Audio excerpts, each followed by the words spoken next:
আদম সফিউল্লাহকে আমার আল্লাহ নিজ হাত দিয়ে কুদরতি হাত দিয়ে আদমরে বানাইলেন। সুবহানাল্লাহ বলা যাবে না? নিজ হাত দিয়ে কুদরতি হাত দিয়ে আল্লাহ আদম বানাইলেন। আল্লাহ নিজের কুদরতি হাত দিয়ে আদম সফিউল্লাহর স্ট্রাকচার আল্লাহ তৈরি করলেন। আমাদের ইচ্ছায় আল্লাহ আদম বানান নাই, আল্লাহর নিজের ইচ্ছায় আল্লাহ আদম বানিয়েছেন। হযরত হাসান বিন সাবিত বলেন, ইন্নাকা উলিতা মুবাররান মিন কুল্লি আইব কাআন্নাকা খুলিকতা কামা তাশা। নবী গো, আপনি পৃথিবীতে আসছেন, আপনার কোনো আয়েব নাই, কোনো ত্রুটি নাই, কোনো খাতা নাই, কোনো ভুল নাই, কোনো দোষ নাই। ইয়া রাসূলুল্লাহ, ইয়া হাবিবাল্লাহ, আল্লাহ আপনাকে পৃথিবীতে পাঠানোর আগে আপনার এই সৌন্দর্য আমার আল্লাহ কেমন হবে আপনি নবীর সাথে পরামর্শ করেছিল। একবার আওয়াজ তুলে বলা যাবে আল্লাহু আকবার। যারা আমার রসুলকে ছোটখাটো করে দেখে তারা যে কত বড় বোকা এই পৃথিবীতে তারা নিজেরাও বুঝে না। হাত উঁচু করে বলেন ঠিক কিনা? প্রিয় উপস্থিতি, নূরপুরবাসী মনোযোগ দিবেন। সূত্র বড় সহজ, আমি সহজভাবে আপনাদেরকে সূত্র বুঝাই দিয়ে গেলাম। আল্লাহর তামাম সৃষ্টির সঙ্গে আল্লাহর কোনো প্রেম হয় নাই। মাছের সাথে আল্লাহর প্রেম হলো না, তার আল্লাহ জিকির করে।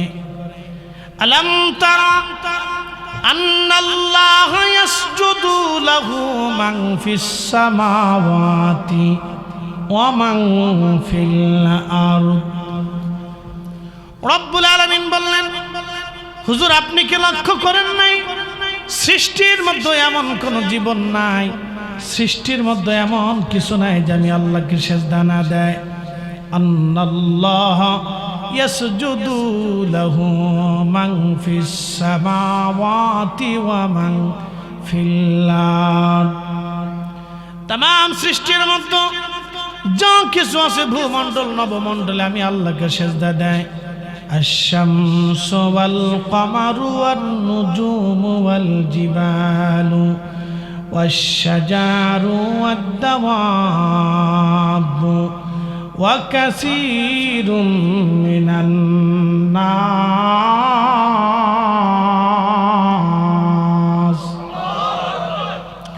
রব্বুল আলামিন বললেন, ও আমার বন্ধু আপনি বলে দেন, সূর্য আমি আল্লাহকে সিজদা দেয়, চাঁদ আমি আল্লাহকে সিজদা দেয়, নক্ষত্র আমি আল্লাহকে সিজদা দেয়, পাহাড় আমি আল্লাহকে সিজদা দেয়, গাছ তরু লতাপাতা আমি আল্লাহকে সিজদা দেয়। এরপর আল্লাহ বলেন ওয়াদ্দাওয়াব, তামাম সৃষ্টির মধ্যে যত প্রাণীকুল আছে সব আমি আল্লাহকে সিজদা দেয়। ওয়া কাসীরুম মিনান নাস, এবং কিছু মানুষ আমি আল্লাহকে সিজদা দেয়। আমি রবকে তারা সিজদা দেয়। ও নবী, কিছু মানুষ আমি আল্লাহকে সিজদা দেয়। এত সৃষ্টি আল্লাহ সিজদা দিল, কিন্তু কারোর সাথে আল্লাহর প্রেম হলো না, আল্লাহর ভালোবাসা হলো না। আল্লাহর ভালোবাসা হয়ে গেল মানব জাতির সাথে, কারণ এই মানব জাতির ভিতরে আমার আল্লাহ আখিরি নবী দুনিয়াতে পাঠিয়েছেন, যার কারণে মানব জাতির সাথে আল্লাহর প্রেম হয়ে গেল। এই মানবের সাথে আল্লাহর মহব্বত হয়ে গেল, এই মানব জাতির সাথে আল্লাহর ভালোবাসা হলো। আল্লাহ রাব্বুল আলামিন মানুষদেরকে কেন ভালোবাসেন?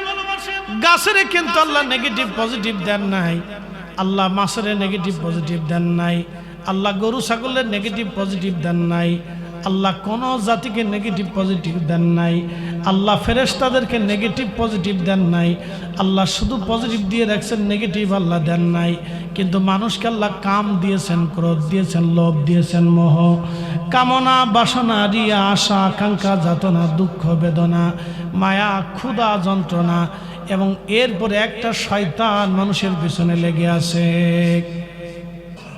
আল্লাহর দেওয়া জবান দিয়ে জবান খুলে মহব্বতে পড়ি আল্লাহুম্মা সাল্লি আলা, মাশাআল্লাহ, আল্লাহু আকবার।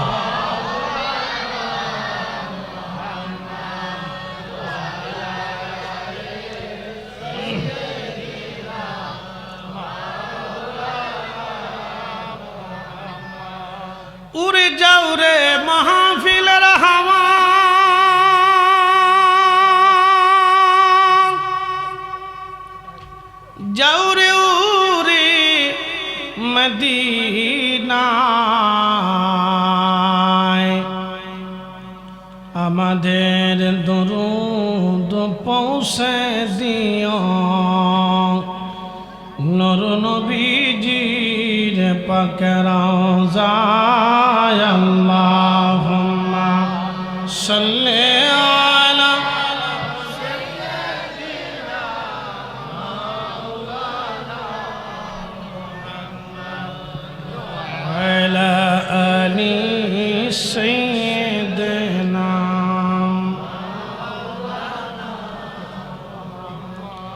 লা ইলাহা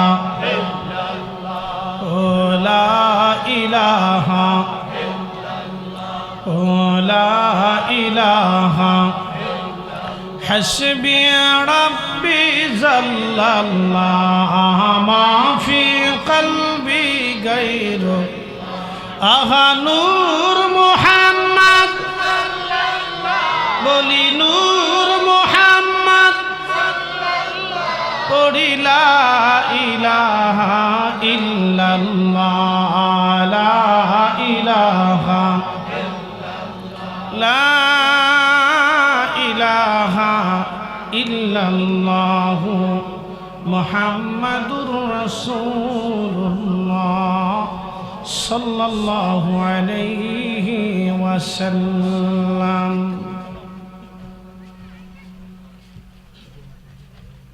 সৃষ্টিকুলের শ্রেষ্ঠ রসূল সর্বকালের শহর সর্বশ্রেষ্ঠ মহামানব ইমামুল মুরসালিন রাহমাতুল লিল আলামিন সৈয়দুল কাউনাইন ওয়াস সাকালাইন হাবিবুল্লাহ মেহবুবে আলা সাহেবে মাকামে মাহমুদ সাহেবে হাউজে কৌসার সাহেবে মেহশার সাহেবে কোরআন সাহেবে জান্নাত আল্লাহর প্যারা মেহবুবের পবিত্র শুভ আগমন উপলক্ষে এই পবিত্র অলিকুল সম্রাট গৌসুল আজম আব্দুল কাদের জিলানী রহিমাহুল্লাহ আতে রসুল খাজা গরিবে নওয়াজ রহিমাহুল্লাহ এবং হজরত আল্লামা শেখ শাহজাদা ডক্টর আহমদ পেয়ারা বাগদাদি রহিমাহুল্লাহের পবিত্র স্মরণে 3 দিনব্যাপী 28তম নুরানি মাহফিলের সম্মানিত প্রধান অতিথি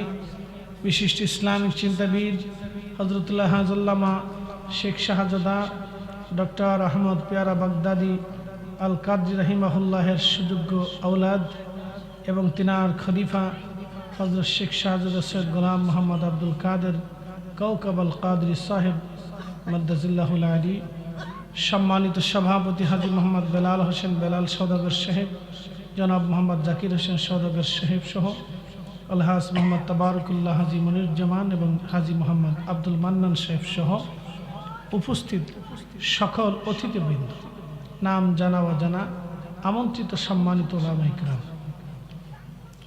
উপস্থিত আজকের মাহফিলে আমার প্রিয় ভাই জনাব হাজি দুলাল প্রধান সাহেব যিনি আমাদের সাথে আহলে সুন্নাতুল জামাতের সম্মানিত সভাপতি এলাকার গণ্যমান্য ব্যক্তিবর্গ সম্মানিত মুরব্বী কলিজার টুকরো যুবক ভাইয়েরা পর্দানিসীন আমার সম্মানিত মা বোনেরা আল্লাহর দরবারে আমরা একসাথে শুকরিয়া আদায় করে বলি আলহামদুলিল্লাহ।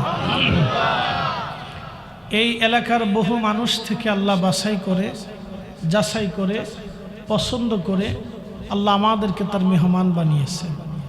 আপনি বাড়িতে যখন সামাজিক অনুষ্ঠান করেন তো করার সময় আপনারা লিস্ট করেন আপনার বাড়িতে কে আসবে না, এটা আপনারা লিস্ট করেন।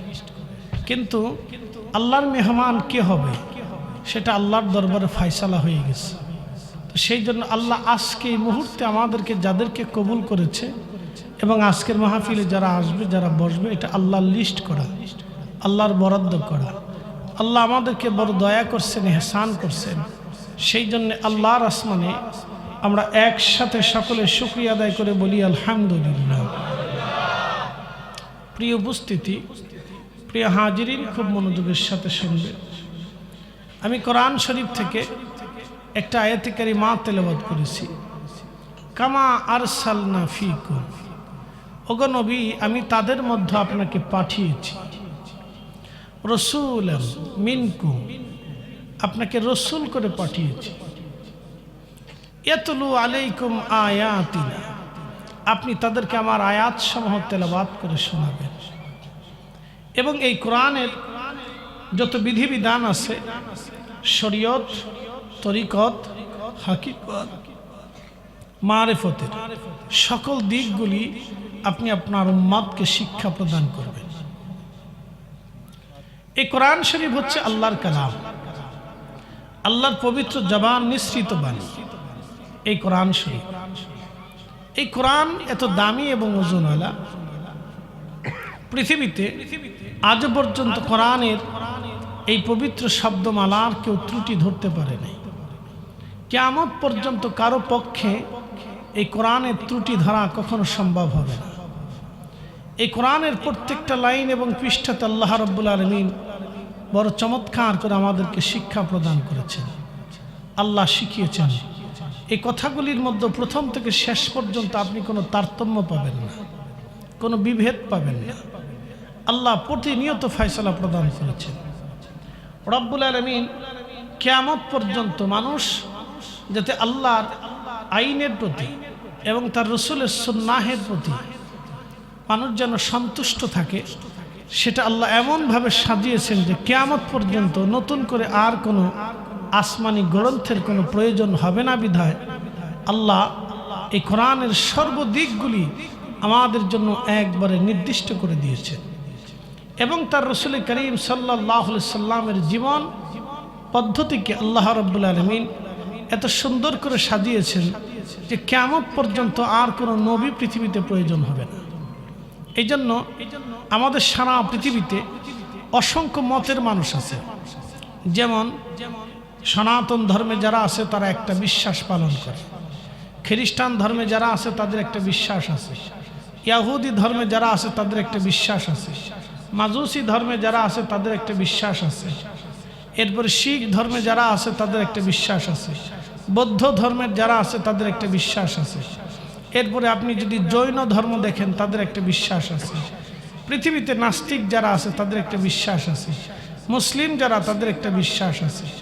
মুসলিমদের ভিতরে ৭৩ দলে বিভক্ত আছে, ৭২ দল, ৭৩ দলের ৭৩ ধরনের বিশ্বাস আছে। কি বুঝতেছেন? বোঝা যায়নি আপনাদের? ৭৩ বিভাগ মুসলিমদের ভিতরে। কয়টা ভাগ? হিন্দুদের ভিতরে ভাগ আছে, ওদের যে এক ভাগে তা। যদি আপনি মহারাষ্ট্রে যায় জিজ্ঞেস করেন হিন্দু তোমার বড় ভগবানকে, তখন এক নাম বলবে। যদি আপনি দিল্লিতে এসে বলেন হিন্দু তোমার বড় ভগবানকে, সে আর একটা দেবতার নাম বলবে। যদি বাংলাদেশে এসে বলেন হিন্দু তোমার বড় ভগবানকে, সে দুর্গার নাম বলবে। যদি আপনি নেপালে যায় বলেন হিন্দু তোমার বড় ভগবানকে, সে কৃষ্ণার নাম বলবে। আপনি যদি মিরাঠে যান তো বলেন হিন্দু তোমার বড় ভগবানকে, সে আর একটা নাম বলবে। উত্তরপ্রদেশে যান যদি বলেন হিন্দু তোমার বড় ভগবানকে, সে আর একটা নাম বলবে। প্রত্যেক প্রদেশে প্রদেশে হিন্দুদের এক একজন বড় বড় ভগবান আছে, তারা নিজস্বভাবে সেটাকেই বড় মনে করে। কিন্তু আমরা সারা পৃথিবীতে সব মুসলমানকে যদি জিজ্ঞেস করেন তোমার রবকে, তোমার মালিককে, তোমার খালিককে, তোমার সব কিছু দেয় কে, আমরা সবাই এক উত্তর দেই আল্লাহ। কথা বলেন ঠিক না বেঠে? একসাথে বলেন কে? আরো জোরে বলেন কে? আল্লাহ। তার মানে বোঝা গেল হিন্দু সনাতনীদের ভিতরেও পার্থক্য আছে, মত পার্থক্য আছে। তো প্রিয় উপস্থিতি, খ্রিস্টানদের ভিতরে মত পার্থক্য আছে, ইহুদিদের ভিতরে মত পার্থক্য আছে, শিখ বৌদ্ধদের ভিতরে মত পার্থক্য আছে, মুসলিমদের ভিতরে মত পার্থক্য আছে। তা আমাদের মুসলিমদের ভিতরে ৭৩ দল। কয় দল? ৭৩। ইল্লা মিল্লাত ওয়াহিদ, বেহেশতে যাব কয় দল? এক দল। এটা আপনাকে বুঝতে হবে যে বেহেশত তাহলে কোন দল যাবে। তা আমরা বলি আহলে সুন্নাত ওয়াল জামাত, আমাদের বিপরীত যারা আছে তারাও বলে আহলে সুন্নাত ওয়াল জামাত, বা অন্য মাইন্ডেড যারা আছে তারাও আহলে সুন্নাত ওয়াল জামাত। বাংলাদেশের ইসলামিক যে কয়টা রাজনৈতিক দল আছে তারাও বলে আমরা আহলে সুন্নাত ওয়াল জামাত। যারা আবার বুকে হাত পেতে নামাজ পড়ে এরাও কয় আমরা আহলে সুন্নাত ওয়াল জামাত। তা আহলে সুন্নাত ওয়াল জামাত আসলটা কোনটা? প্রশ্ন আছে না ভাই? যে আহলে সুন্নাত ওয়াল জামাত তাহলে আসল কোনটা নকল কোনটা? আপনাদেরকে আজকে সহজ সূত্র বুঝাই দিই। আকীদা বিশুদ্ধ না হলে কেউ ওলি হয় না। আকীদা বিশুদ্ধ না হলে আল্লাহর নবী তাকে কবুল করে না। আকীদা বিশুদ্ধ হওয়ার কারণে রসুল কবুল করেন, রসুল কবুল করলে আল্লাহ কবুল করেন, এতে কোনো সন্দেহ নেই। হুজুর গাউসে পাক মহিউদ্দিন আব্দুল কাদের জিলানী যেই বিশ্বাসে ঘুমিয়ে ওলি হয়েছেন, যেই বিশ্বাস আকীদায় তিনি ওলি হয়েছেন এবং ওই অবস্থায় ঘুমিয়েছেন, এই বিশ্বাস এই আহলে সুন্নাত ওয়াল জামাত হলো অরিজিনাল। আসতে হলো কেন? জোরে বলেন, জোরে বলেন। এই আহলে সুন্নাত ওয়াল জামাত কি? জোরে বলেন, অরিজিনাল। অরিজিনাল, এটার ভিতরে কোনো খুঁত নাই। স্বর্ণের ভিতরে খুঁত আছে না? স্বর্ণের ভিতরে খুঁত আছে, কিন্তু এই বিষয়ের উপরে কোনো খুঁত নাই। খাজা গরিবে নামাজ আজমিরি রাহিমাহুল্লাহ যেই বিশ্বাসে আকীদায় ঘুমিয়েছেন, এটা হচ্ছে অরিজিনাল আহলে সুন্নাত ওয়াল জামাত। হযরত খাজা বাহাউদ্দিন নকশবন্দ বুখারী, মুজাদ্দিদ আল ফসানি, সিরহিন্দি ফারুকি, শাহজালাল ইয়ামানি, মুজাররিদি 360 আউলিয়া, কুতুবউদ্দিন কাকি, নিজামউদ্দিন আউলিয়া, শেখ আব্দুল হক মুহাদ্দিস দেহলভী, শাহ ওয়ালিউল্লাহ মুহাদ্দিস দেহলভী, শাহ আব্দুর রহিম মুহাদ্দিস দেহলভী, খাজা বাকিবিল্লাহ আলী ফাহমুদি তুশি, আবুল হাসান কিরকানি, বাইজিদ বুস্তামি, হযরত ইমাম জাফর সাদিক, ইমাম বাকির, ইমাম আবু হানিফা, ইমাম শাফি, ইমাম হাম্বলি, ইমাম মালিক সহ পৃথিবীর বড় বড় আইম্মা, উলামা, ফুদালা, নুজাবা, নুকাবা, মুতাকাদ্দিমিন, মুতাআখিরিন, সালফে সালিহিন, আউলিয়া, আতকিয়া, উলামা এবং মুজাদ্দিদ ইকরাম যেই বিশ্বাসে আকীদায় ঘুমিয়েছে, এটা হলো অরিজিনাল আহলে সুন্নাত ওয়াল জামাত। কথা বলেন ঠিক না বেঠিক? বাকি যা আছে সব ডুপ্লিকেট। বাকি যা আছে সব কি? কোনো সন্দেহ? হয় তারা ঠিক, না হলে খাজা বাবা আজমিরি ঠিক। যদি বলেন না খাজা বাবা আজমিরি ঠিক, তাহলে তারা বেঠিক। আর যদি বলেন না তারা ঠিক, ইমাম আবু হানিফা বেঠিক, তাহলে বলবো ইমাম আবু হানিফা যদি বেঠিক হয় তাহলে তারা ঠিক। আর তারা ঠিক হলে ইমাম আবু হানিফা 100 বার আল্লাহর সাথে স্বপ্নে কিভাবে দেখা করলেন? যদি বলে না ইমাম মালিক বেঠিক, আমরা একটা ঠিক, তাহলে বলবো ইমাম মালিক তাহলে 100 বার আল্লাহ রসুলের সাথে কিভাবে দিদার করলেন? আপনারা কেন একবারও পারেন না? কারণটা কি? কি প্রশ্ন আছে না? প্রশ্ন আসেনি? অবশ্যই আছে। অতএব দূরে যারা আছেন বসে থেকে লাভ নাই। যত তালবেটাল করেন দুনিয়াতে কাজ হবে না, কিন্তু কবরে যাইতেই হবে, হাসরের ময়দানে দাঁড়াইতেই হবে, আল্লাহ রসুলের কদম মোবারকে হাসরে আপনাকে যেতেই হবে। কথা বলেন ঠিক কিনা? কোন ভিন্ন রাস্তা? হাউজে কাউসারের পানি ছাড়া জান্নাতে যাওয়ার সুযোগ আছে? হাসরের ময়দানে আর পানি পাবেন? পদ্মা, মেঘনা, যমুনা, ব্রহ্মপুত্র, নীল নদ, ফোরাত নদী, আরব সাগর, মহাভারত সাগর, কোনো সাগর খুঁজে পাবেন? কোনো টিউবওয়েল, জমজম, কূপ খুঁজে পাবেন? কিচ্ছু পাবেন না। একটাই কুয়া, একটাই কূপ, একটাই নহর, সেটা হাউজে কাউসার। তাও মালিকানা আল্লাহ এমন একজনের কাছে দিয়ে দিছে, রাহমাতুল লিল আলামিন। সৃষ্টির এমন কোনো মানুষ নাই যে ওই নবীর কাছে না যাইতে হবে। আসতে হলো কেন? জোরে বলেন। আদম নবীর উম্মত হাউজে কাউসারের পানি খাইতে হলে কি আদমের কাছে যাবেন? আমার নবীর কাছে আসবে। মুসা আলাইহিস সালামের উম্মত, ঈসা আলাইহিস সালামের উম্মত, নূহ আলাইহিস সালামের উম্মত, দাউদ, সুলাইমান, ইব্রাহিম, ইসমাইল, ইসহাক, ইয়াকুব, ইউসুফ, সব নবীর উম্মত আমার রসুলের কাছে আসতেই হবে। কথা কর না কেন? আর আমরা বুঝি দাউদ আলাইহিস সালামের কাছে যাব, মুসা আলাইহিস সালামের কাছে। তো যারা আমাদের বিপরীত তারা মনে হয় মুসার কাছে যাবে, যে না দুনিয়াতে আমরা রসুলটা আমাদের মতো মনে করতাম, মুসা আপনি অনেক বড় নবী, আপনার কাছে আইছি। ওই দিন এমন উষ্ঠা মারবে যে উষ্ঠার কোনো কুল কিনারা খুঁজে পাবে না। কি কথা কর না ঠিক কিনা?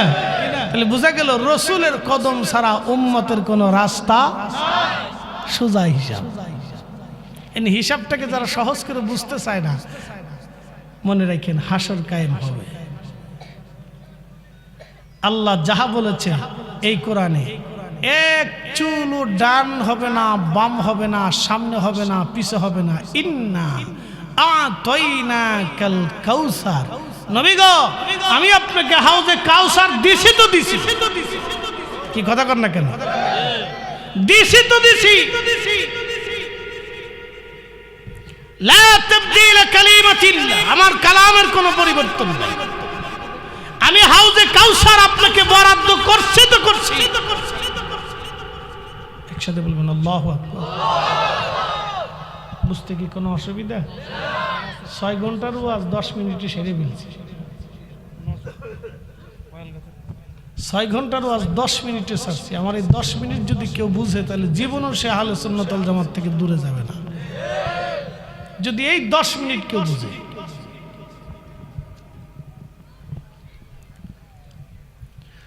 প্রিয় উপস্থিতি, নূরপুরবাসী মাইকের আমার যত দূরে যায় ভালো করে শুনে যাবেন। আহা, জীবন আমাদের দুনিয়া আল্লাহ আমাদেরকে দিলেন, পৃথিবী সুন্দর করে আল্লাহ সাজাইলেন। পৃথিবীতে এমন কোনো মাখলুক নাই যেটা আল্লাহ নিয়ন্ত্রণ না করেন। বর্তমান পৃথিবীতে 4 লক্ষ প্রজাতির জীব এবং জীবন আছে, একটা দুইটা না। 4 লক্ষ প্রজাতির জীব এবং জীবন আছে। 4 লক্ষ প্রজাতির জীব এবং জীবন সুষ্ঠু মতো সুন্দর মতো পরিচালনা যিনি করেন, একবারে পুঙ্খানুপুঙ্খরূপে যিনি নিয়ন্ত্রণ করেন। একটা সাপের বাচ্চা কয়টা হবে, একটা মুরগির বাচ্চা কতগুলি হবে, ডিম কতগুলি দিবে, ওই মুরগিটার ওজন কত হবে, তার স্বাস্থ্য কেমন হবে, রক্ত কেমন হবে, কতদিন বেঁচে থাকবে, সব কিছু যিনি লিখে রাখলেন, নিয়ন্ত্রণ করেন। এক বাক্যে বলেন তিনি কে? কখনো তোমাকে যদি ভুলি, হেদায়েতের আলো জেনে নিও কাছে তুলি, ঠাই দিও প্রিয়তম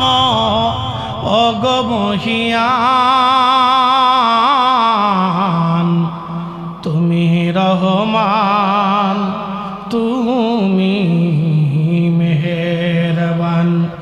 অন্ধ গাহে না শুধু তোমারি গুণগান, বুঝে বুঝে না তবু শান, তুমি রহমান, তুমি মেহেরবান।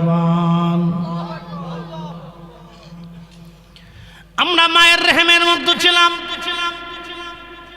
এই মায়ের রেহেমের ভিতরে আমার স্বাস্থ্য কতটুকুন হবে, পানি কতটুকুন লাগবে, নিঃশ্বাস এবং শ্বাস, আমার বডি স্ট্রাকচার কেমন হবে, সৌন্দর্য কেমন হবে, পৃথিবীর কোনো গাইনি ডাক্তার এটা করেন নাই।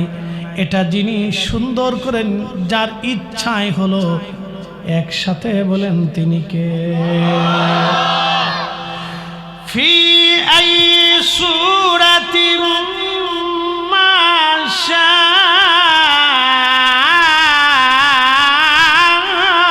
রাক্কাবা। রব্বুল আলামিন বললেন, হে বান্দা, তোমার জীবনের সুরত, তোমার আকৃতি, তোমার স্বাস্থ্য, তোমার ব্রেন, তোমার চোখ, তোমার হাত, তোমার পা, তোমার কান, তোমার নাক, তোমার অঙ্গ প্রত্যঙ্গ কেমন হবে, আমি রব্বুল আলামিন তার স্ট্রাকচার তৈরি করেছি। লাকাদ খালাকনাল ইনসানা ফি আহসানি তাকওয়িম। হে মানুষ, আমি তোমাকে সুন্দর অবয়ব দিয়ে সৃষ্টি করেছি। আদম সফিউল্লাহকে আমার আল্লাহ নিজ হাত দিয়ে, কুদরতি হাত দিয়ে আদম রে বানাইলেন। সুবহানাল্লাহ বলা যাবে না? নিজ হাত দিয়ে, কুদরতি হাত দিয়ে আল্লাহ আদম বানাইলেন। আল্লাহ নিজের কুদরতি হাত দিয়ে আদম সফিউল্লাহর স্ট্রাকচার আল্লাহ তৈরি করলেন। আমাদের ইচ্ছায় আল্লাহ আদম বানান নাই, আল্লাহর নিজের ইচ্ছায় আল্লাহ আদম বানিয়েছেন। হযরত হাসান বিন সাবিত বলেন, ইন্নাকা উলিতা মুবাররান মিন কুল্লি আইব কাআন্নাকা খুলিকতা কামা তাশা। নবী গো, আপনি পৃথিবীতে আসছেন, আপনার কোনো আইব নাই, কোনো ত্রুটি নাই, কোনো খাতা নাই, কোনো ভুল নাই, কোনো দোষ নাই। ইয়া রাসূলুল্লাহ, ইয়া হাবিবাল্লাহ, আল্লাহ আপনাকে পৃথিবীতে পাঠানোর আগে আপনার এই সৌন্দর্য আমার আল্লাহ কেমন হবে আপনি নবীর সাথে পরামর্শ করেছিল। একবার আওয়াজ তুলে বলা যাবে আল্লাহু আকবার। আচ্ছা এই পাশে আমরা একটু বিছনা দিয়ে দিই, না এই কাছে কাছে দিয়ে একটা মিলে দাও, সোজা দিয়ে দাও, সোজা দাও দাও। কারণ হয় কি অনেকে কাছে বসে দেখতে ও শুনতে মজা পায়, এই জন্য কাছে দিয়ে দেয়, কাছে কাছে দেন। আর কাছে হইলে আমারও ভালো। মুসল্লি যদি 3 কিলোমিটার দূরে থাকে তো আর মজা লাগে না, মোহাব্বত বাড়ে না, ঠিক আছে না ভাই? এই জন্য আল্লাহ তার রসুলকে আসমানে নিয়ে বেহেশতের ভিতরে এই আরশে মুআল্লার ভিতরে নিয়ে কাছাকাছি নিয়েছিল। আসতে হয়ে গেল না? আরো জোরে কম, জোরে জোরে। কারে নিছে? আল্লাহরে নিছে না আল্লাহ রসুলকে নিছে? আচ্ছা আল্লাহ কি ইচ্ছা করলে মদিনায় রসুলের সাথে সাক্ষাৎ দিতে পারতেন না? মক্কায় পারতেন না? হেলেমের ঘরের ভিতরে গোপনে নিয়ে ডাইকেও তো পারতেন। তাহলে আল্লাহ আসমানে নিয়ে আরশে মুআল্লার ভিতরে নিয়ে উফুকিল আলা কইরিয়া একটা ধনুক পরিমাণ ফাঁকা রেখে সামনাসামনি কাছাকাছি বসে আল্লাহ বছরের পর বছর আল্লাহর গল্প করার দরকার কি? যারা আমার রসুলকে ছোটখাটো করে দেখে তারা যে কত বড় বোকা এই পৃথিবীতে তারা নিজেরাও বুঝে না। হাত তো করে বলেন ঠিক কিনা?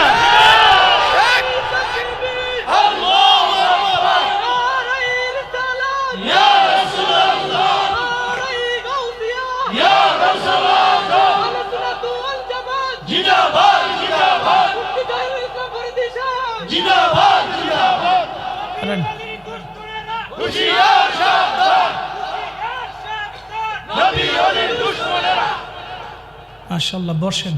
এরা আসলে বুঝে না, এরা বোকা। আল্লাহ তার রসুলকে আসমানে নিবেন। আমি আল্লাহ রসুলের কাছে পরে যাই, আগে বুঝাই আমরা এই স্ট্রাকচার কে বানাইছে, কেন বানাইলো? আল্লাহ আমাদের সাথে প্রেম হবে। সবার সাথে আল্লাহর প্রেম হয় না। হয় খ্রিস্টানের সাথে হয়েছে, ইয়াহুদির সাথে, শিখের সাথে, সনাতনীর সাথে। সনাতনী তো খুদাই মানে না। সে মানে বৃষ্টির দেবতা আলাদা, পানির দেবতা আলাদা, আগুনের দেবতা আলাদা, সূর্যের দেবতা আলাদা। সে সূর্যরে খোদা মনে করে, আগুনরে খোদা মনে করে, গরুরে খোদা মনে করে, পাহাড়রে খোদা মনে করে, গাছের খোদা মনে করে, মূর্তিরে খোদা মনে করে। সে তো অন্য কাউকে খোদা মনে করে। সে তো আমার রবকে লা ইলাহা ইল্লাল্লাহ বলে মানে না। কথা ঠিক আছে না? এই জন্য সনাতনীর সাথে আল্লাহর প্রেম হয় নাই। খ্রিস্টান বলে আমরা লা ইলাহা ইল্লাল্লাহ মানি, আল্লাহ ছাড়া কোনো ইলাহা নাই, কিন্তু আল্লাহর বউ আছে, পোলাপান আছে। তাহলে খ্রিস্টানের সাথে আল্লাহর প্রেম হলো। ইহুদিরা বলে আমরা আল্লাহ আছে জানি, কিন্তু আল্লাহর ছেলেপুলা আছে। এই জন্য ইহুদিদের সাথে আল্লাহর প্রেম হলো না। জৈনরা বলে না আমরা আল্লাহ বলে কোনো খোদা মানি না। শিখেরা বললো না আমরা গুনুর একটা খোদা মনে করি, আল্লাহ বলে কিছু নেই। বৌদ্ধরা বললো সৃষ্টিকর্তা বলে কিছু নেই, আমাদের বৌদ্ধই বন দেবতা। লালন ফকিরের যারা মুরিদ আছে, ভক্ত আছে, তারা বলে লালনী খোদা, লালনী রসুল, লালনী মুর্শিদ। যিনি মুর্শিদ তিনি খোদা, তিনি রসুল। এই কথা লালনে কয় না, কোরআনে কয়। অথচ কোরআনের কোথাও এই কথা লেখা নাই। এটা একবারে ডাহা মিথ্যা কথা। যিনি মুর্শিদ তিনি রসুল হতে পারে না, এটা আল্লাহর নবীর সাথে চরম বেয়াদবি। কথা বলেন ঠিক কিনা? আর যিনি রসুল তিনি খোদা হতে পারে না, এটা আল্লাহর সাথে দুশমনি। এই সমস্ত বদ আকীদা, ভ্রান্ত বিশ্বাস পৃথিবীতে ছড়িয়ে গেল। আমাদের দেশে এক দল আছে, আমিন, জোরে আমিন বলো। আমিন নিয়ে তাদের সাথে আমাদের তেমন ঝগড়া নাই, কিন্তু ঝগড়া হলে এক জায়গা। তাদের বিশ্বাস মুহাম্মদ সাল্লাল্লাহু আলাইহি ওয়াসাল্লামের আব্বা আম্মা দুইজন কাফের ছিল, তারা জাহান্নামে চলে গেছে। কি বুঝলেন? তার সাথে দুস্তি করা যায়? এত বড় নিকৃষ্ট বদ আকীদা যার ভিতরে আছে, এত বড় ভ্রান্ত বিশ্বাস যার অন্তরে লালন করে, আপনি তার সাথে কি করে বন্ধুত্ব করবেন বলুন আপনি? আর যদি মন চাইতে বন্ধুত্ব করার করেন, যদি মন চাই সেই মতবাদ গ্রহণ করবেন করেন, তাতে আল্লাহর কিছু আসে যায় না, রসুলের কিছু আসে যায় না। কি কথা ঠিক আছে না ভাই? যদি আপনার মন চায় আপনি ভ্রান্ত বিশ্বাস নিয়ে কবরে যাবেন, তো চলে যেতে পারেন, কোনো অসুবিধা নেই। ফরিদি সাহেবের কিচ্ছু হবে না, কোনো অসুবিধা নেই। যার যার বিশ্বাস মতবাদ নিয়ে শেষে কবরে চলে যাবে, কোনো অসুবিধা নেই, আল্লাহর কোনো ক্ষতি নেই, রসুলের কোনো লাভ নেই। বুঝে কবরে যাওয়াটা জরুরি। আল্লাহ বানাইলেন কত জাতি,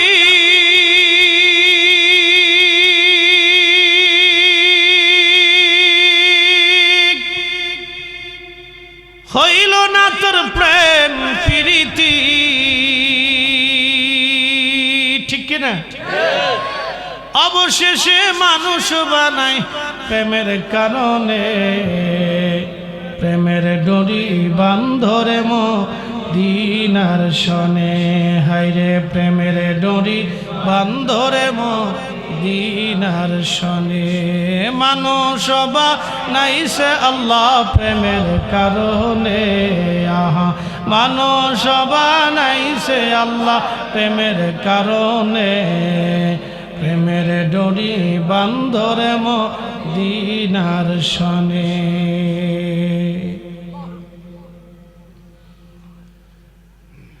নূরপুরবাসী মনোযোগ দিবেন, কথাগুলি বোঝাটা জরুরি। ভাইজান আমার, আল্লাহ আমাদেরকে সৌন্দর্য দিলেন, সুন্দর চোখ দিলেন। বলেন পৃথিবীর সমস্ত জ্ঞান বিজ্ঞান আর মেধা তন্ত্র মন্ত্র এক জায়গা করেও যদি চেষ্টা করে, আল্লাহর দেওয়া একটা চোখের মতো চোখ কি বানাইতে পারবে? ভারতে দেখবেন কিছু মানুষ তন্ত্র মন্ত্র সাধন করে,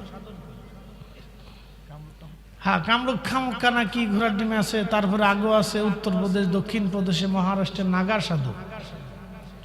নাগা সাধু অর্থ হচ্ছে তারা উলঙ্গ থাকে, সারা বছরই সারা জীবনই উলঙ্গ, কাপড় চোপড় পরে না। তারা এইভাবে তারা সাধনা করে, তন্ত্র মন্ত্র সাধনা করে। আচ্ছা আপনারা বলেন তো, খুব মনোযোগ দিয়ে কথাগুলি বুঝবেন। তাদের সমস্ত তন্ত্র মন্ত্র এক জায়গায় করলে কি আল্লাহর দেওয়া একটা জিহ্বার মতো জিহ্বা বানাইতে পারবে? জিহ্বা বাদ দেন, আল্লাহর দেওয়া একটা চুলের মতো চুল বানাইতে পারবে? শেষ। আমেরিকা আগুন লাগাইল, কে লাগাইছে? আমরা লাগাইছি? আমেরিকানরা লাগাইছে? তো লাগাই দিল কি? না না আসতে বলেন না, ডরায় কয়েন না। কে লাগাইছে? কে?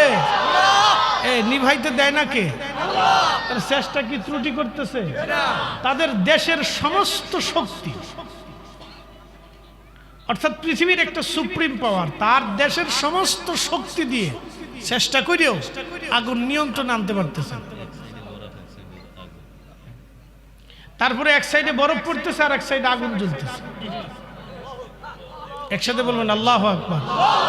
তারা যেই পর্যন্ত গাজাতে এই 1 বছরে 2 বছরে যে পরিমাণ বোমা ফেলছে, ফিলিস্তিনের মুসলমান তাদের দেশ জ্বালাইতে একটা পয়সাও খরচা করতে হয় না। তারা যেই পরিমাণ গাজার অঞ্চল বোমা মেরে ধ্বংস করে দিয়েছে, আল্লাহ তার চাইতে বেশি অংশ আগুন দিয়ে পুরাইয়া মিসমার করে দিয়েছে। কালকে খবরে দেখলাম এক ধনাঢ্যর বাড়ি 204 কোটি মার্কিন ডলার দামি বাড়ি পুড়িয়ে গেছে। 204 কোটি মার্কিন ডলার বুঝেন? বাংলাদেশ থেকে, বাংলাদেশে যদি 1 কোটি হয় তাহলে বাংলাদেশের, আমেরিকার যদি 1 কোটি, বাংলাদেশের 70 কোটি, তারও বেশি না? হ্যাঁ 135 কোটি। তাহলে এখন ধরে 135 কোটি। তাহলে 135 কোটি বাংলাদেশের 1 কোটি, বাংলাদেশের 135 কোটি, আমেরিকার 1 কোটি।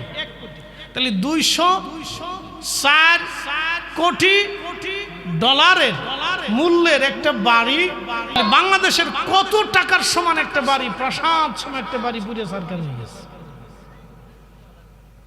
এটা যদি বাংলাদেশের কেউ ধরাইতো তাহলে আর বাংলাদেশের উপায় ছিল, সব সেকশন বন্ধ করে দিত তারা। আল্লাহ নিজে ধরায় পুরাই দিছে। আমেরিকার ইতিহাসে অপরিমিত ক্ষতি আমেরিকার জীবনে কোনোদিন দেখে নাই, আল্লাহ সেইভাবে করাই দিছে। মনে রাখবেন, মজলুমদের দোয়া কবুল হয়। কথা বলেন না কেন? মজলুমদের দোয়া কি হয়? মজলুমদের দোয়া কি হয়? মজলুমের চোখের পানি বৃথা যায় না। কথা বলেন ঠিক কিনা? ফিলিস্তিনিদের চোখের পানি বৃথা যায় না, যাবে না, আগামীতে আরো ভয়ঙ্কর আসবে। তারা নিজেরা নিজেরা যুদ্ধ করে মরবে, দেখবে আরো কঠিন আসবে তাদের।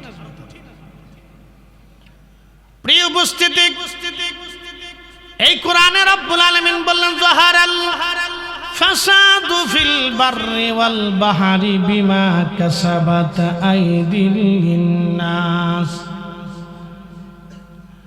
রব্বুল আলামিন বললেন, হে মানব জাতি, তোমাদের উপর আমি রব্বুল আলামিন গজব চাপাই দেই না। তোমরা দু হাতের রুজি করো, তোমরা অন্যায় করো, অপরাধ করো, সেই জন্য আমি রব্বুল আলামিন তোমাদের উপর গজব চাপাই দেই। ফেরাউন এইভাবে নিজেকে খোদাই দাবি করে মুসলমানদেরকে কষ্ট দেওয়ার জন্য বহু চেষ্টা করেছিল। শেষ পর্যন্ত ফেরাউন কিন্তু পানির মধ্যে ডুবে তার রাজত্ব, তার সব মিসমার হয়েছে। নমরুদ চেষ্টা করেছে, সে মশার কামড় খাইয়া, জুতার পিটুনি খাইয়া সে কবরে চলে গেল। সম্রাট আকবর মুজাদ্দিদ আল ফেসানির জমানাতে মুসলমান ইসলাম বিদায় করার জন্য ষড়যন্ত্র করল। আমার আল্লাহ সম্রাট আকবরকে দুনিয়ার থেকে অপমানের সাথে বিদায় করাইয়া এই জমিনে আল্লাহর হুকুমত আমার আল্লাহ কায়েম করাইলেন। রাজা পৃথ্বীরাজ খাজা বাবা আজমিরের বিরুদ্ধে বহু চেষ্টা করার পরেও সে শেষ পর্যন্ত ব্যর্থ হলো। গোরগোবিন্দ শাহজালাল আমিন রহমাতুল্লাহের কাছে পরাজিত হয়ে পলায়ন করে দেশ ছেড়ে তার রাজ্য ধ্বংস হয়ে গেল। ইসলাম মুসলমান, ইসলাম মুসলমান, ইসলাম এবং মুসলমানদের বিরুদ্ধে যারা ষড়যন্ত্র করেছে, যুগে যুগে যুগে যুগে আল্লাহ তাদেরকে পরাজিত করেছে। কথা বলেন ঠিক কিনা? কোনো সন্দেহ? এটা তাদের দু হাতের রুজি আরো সামনে আসবে। অনেকে বলতেছে বিভিন্ন দেশে ভূমিকম্প হয়, তা কি হবে? ও চিন্তা তো আপনার করে লাভ নাই। বিভিন্ন দেশে ভূমিকম্প হয়, ওইটাও আল্লাহর গজব। ভূমিকম্প এটা আল্লাহর গজব, এটা কি রহমত নাকি? হ্যাঁ, আমাদের দেশে বন্যা হয় না, মাঝে মধ্যে হঠাৎ বন্যা হয়, এটা কি রহমত নাকি? এটা তো গজব।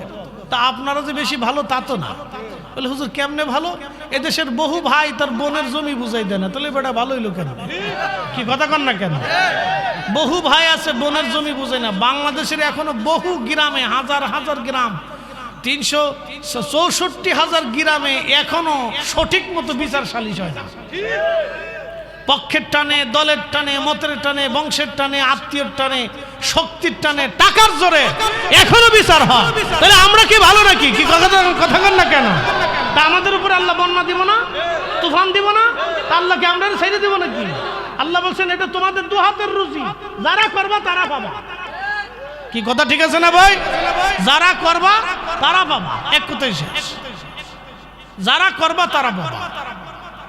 আল্লাহ রাসূল বলেন, আমার উম্মত, পৃথিবীতে ন্যায় বিচার হচ্ছে সবচেয়ে মূল্যবান জিনিস। আপনাদেরকে শোনাই, সাহাবীরা এক মহিলাকে ধরে নিয়ে আসছে। মহিলাকে ধরে নিয়ে আসার পরে সাহাবীদেরকে রাসূল বললেন, এই মহিলার অপরাধ কি? বলি, ইয়া রাসূলুল্লাহ, সে চুরি করতে যাইয়া হাতে নাতে ধরা পড়ছে। আল্লাহ নবী বলেন, হাতে নাতে যেহেতু ধরা পড়ছে, সে চোর, তাহলে তার হাত কেটে দাও আল্লাহর বিধানে। অন্যান্য সাহাবীর এসে বলেন, ইয়া রাসূলুল্লাহ, সে সম্ভ্রান্ত পরিবারের নারী, তার হাত কাটা কি মওকুফ করা যায় না? আল্লাহ রাসূল জালালি হয়ে বলেন, এই সাহাবীরা, পূর্ব জামানার উম্মতগুলি ধ্বংস হয়ে গেছে। আল্লাহ তাদের উপর পাথর নিক্ষেপ করেছে, আগুন নিক্ষেপ করেছে, ভূমিধস হয়েছে, ভূমিকম্প হয়েছে, আল্লাহ মাটির ভিতর তাদেরকে গেড়ে দিয়েছে, দুর্ভিক্ষ দিয়েছে, সাইক্লোন, টর্নেডো, ঝড় তুফান দিয়ে তাদের ধ্বংস করে দিয়েছে। শুধু তারা পৃথিবীতে অন্যায় করার কারণে, ন্যায়কে ধ্বংস করার কারণে। হ্যাঁ আমার উম্মতেরা, আমার ফাতেমা যদি চুরি করত, আমি রাসূল নিজে হাতে তার হাত কেটে দিতাম। অতএব এইখানে কোনো কনসিডার হবে না। একসাথে বলা যাবে আল্লাহু আকবার। তাহলে পৃথিবীতে গজব কেন আসে? অন্যায়ের কারণে, জুলুমের কারণে। কথা ঠিক আছে কিনা? আমেরিকার এই গজবটা কেন আসলো? তারা মুসলমানদের উপর বেশি জুলুম করে ফেলছে, বেশি জুলুম করছে ফিলিস্তিনিদের সাথে, একবার অপরিমিত জুলুম, যে জুলুমের কোনো সীমানা নির্ধারণ করা যায় না। আপনি তো সাধারণ দেখতেছেন, আমি তো মনে ভাবতাম যে আমেরিকার অর্ধেক যদি পুড়ে যাইতো, যদি আর অর্ধেক পুড়ে যাইতো, তাহলে তারা যে জুলুম করছে ফিলিস্তিনিদের সাথে, তাও এর শোধ হয় না। আপনি জানেন, ফিলিস্তিনির একটা মায়ের সন্তান আপনি তার কোল থেকে কেড়ে নিয়েছেন, আর এই সন্তান ফেরত দিতে পারবেন? বাড়ি পুড়ে গেছে, বাড়ি বানাইতে পারবে, কিন্তু যে সন্তানগুলি তারা কেড়ে নিয়ে গেল, এই সন্তানগুলি তারা ফেরত দিতে পারবে? আমি তো মনে করি পুরো আমেরিকা পুড়ে গেলেও এর হক আদায় হয় না। কি কথা কন না কেন? পুরা মার্কিন পুরে গেলেও হক আদায় হয়। পুরা দেশও যদি আল্লাহ জ্বালিয়ে দিত তাও তো হক আদায় হয়।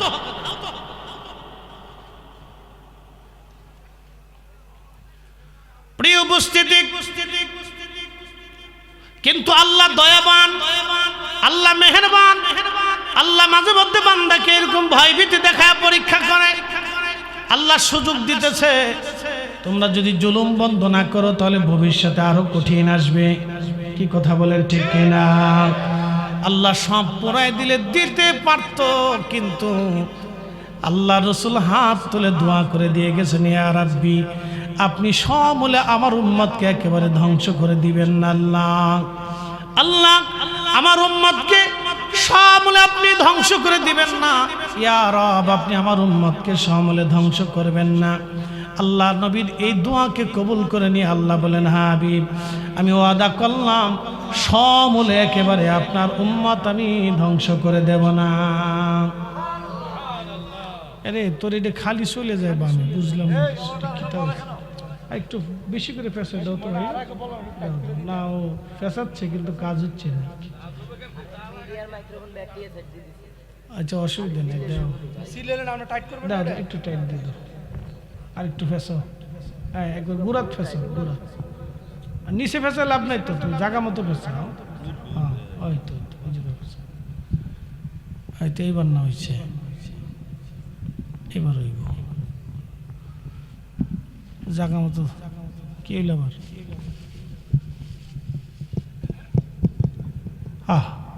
আমরা একসাথে বলি আলহামদুলিল্লাহ। চলো চলো চলুক দেখি, ওর ঠেলে দিয়ে চলে গেলি বিপদ, ঝাল আর শেষ নাই। খালি মিডিয়ার দোষ নেই, তোর এটা দুর্বল আছে, হে তাকো এটা দুর্বল আছে, এটা ঠিক করে লইস। মিডিয়া তো আসবে, এটা না আসলে তো হইব না। আমরা এখানে যে কয়শো লোক ওয়াজ শুনি তার চাইতে হাজার লক্ষ গুণ বেশি মানুষ মিডিয়াতে ওয়াজ শুনে। কথা ঠিক আছে না ভাই? মিডিয়ার জোরে কত গায়রে সুন্নি হয়েছে তার হিসাব নাই। একসাথে বলবেন আল্লাহু আকবার। কত নাফরমান ভালো হয়েছে তার কোনো হিসাব। আমার একদিন এক ভদ্রলোক ফোন দিয়ে কে, হুজুর জীবনে এমন কোনো পাপ নাই যে আমি না করছি। আমি গত রমজানের সম্ভবত মাগরিবের নামাজ পড়ে ইফতার করে বাসায় বসে কিতাব পড়তেছি, ঠিক তখন ফোন দিয়ে বলতেছি, কিন্তু আমার জীবনে এমন কোনো পাপ নাই যে যে পাপ আমি জীবনে না করতাম। হুজুর আজানের আওয়াজ আসলে আমার শরীর জ্বলতো। আপনি জানেন কি পরিমাণে সে নিকৃষ্ট একজন মানুষ। সে বলতেছে, হুজুর আপনার একটা ওয়াজ শুনে আমার হৃদয়কে পরিবর্তন আল্লাহ করে দিচ্ছে। সুবহানাল্লাহ। আর এক ভদ্রলোক ফোন দিয়ে বলতেছে, হুজুর আমি ছিলাম সমকামী। সমকামী বুঝতে পারতেছেন? ট্রান্সজেন্ডার। আস্তাগফিরুল্লাহ আযীম। যেই কাজের কারণে আল্লাহ লূত আলাইহিস সালামের কওমকে ধ্বংস করে দিয়েছিলেন। বাহারে মায়েত এখনো আছে, জর্দানে, মরা সাগর। বলতেছে, হুজুর বাংলাদেশের সেই ট্রান্সজেন্ডারের সদস্য ছিলাম আমি।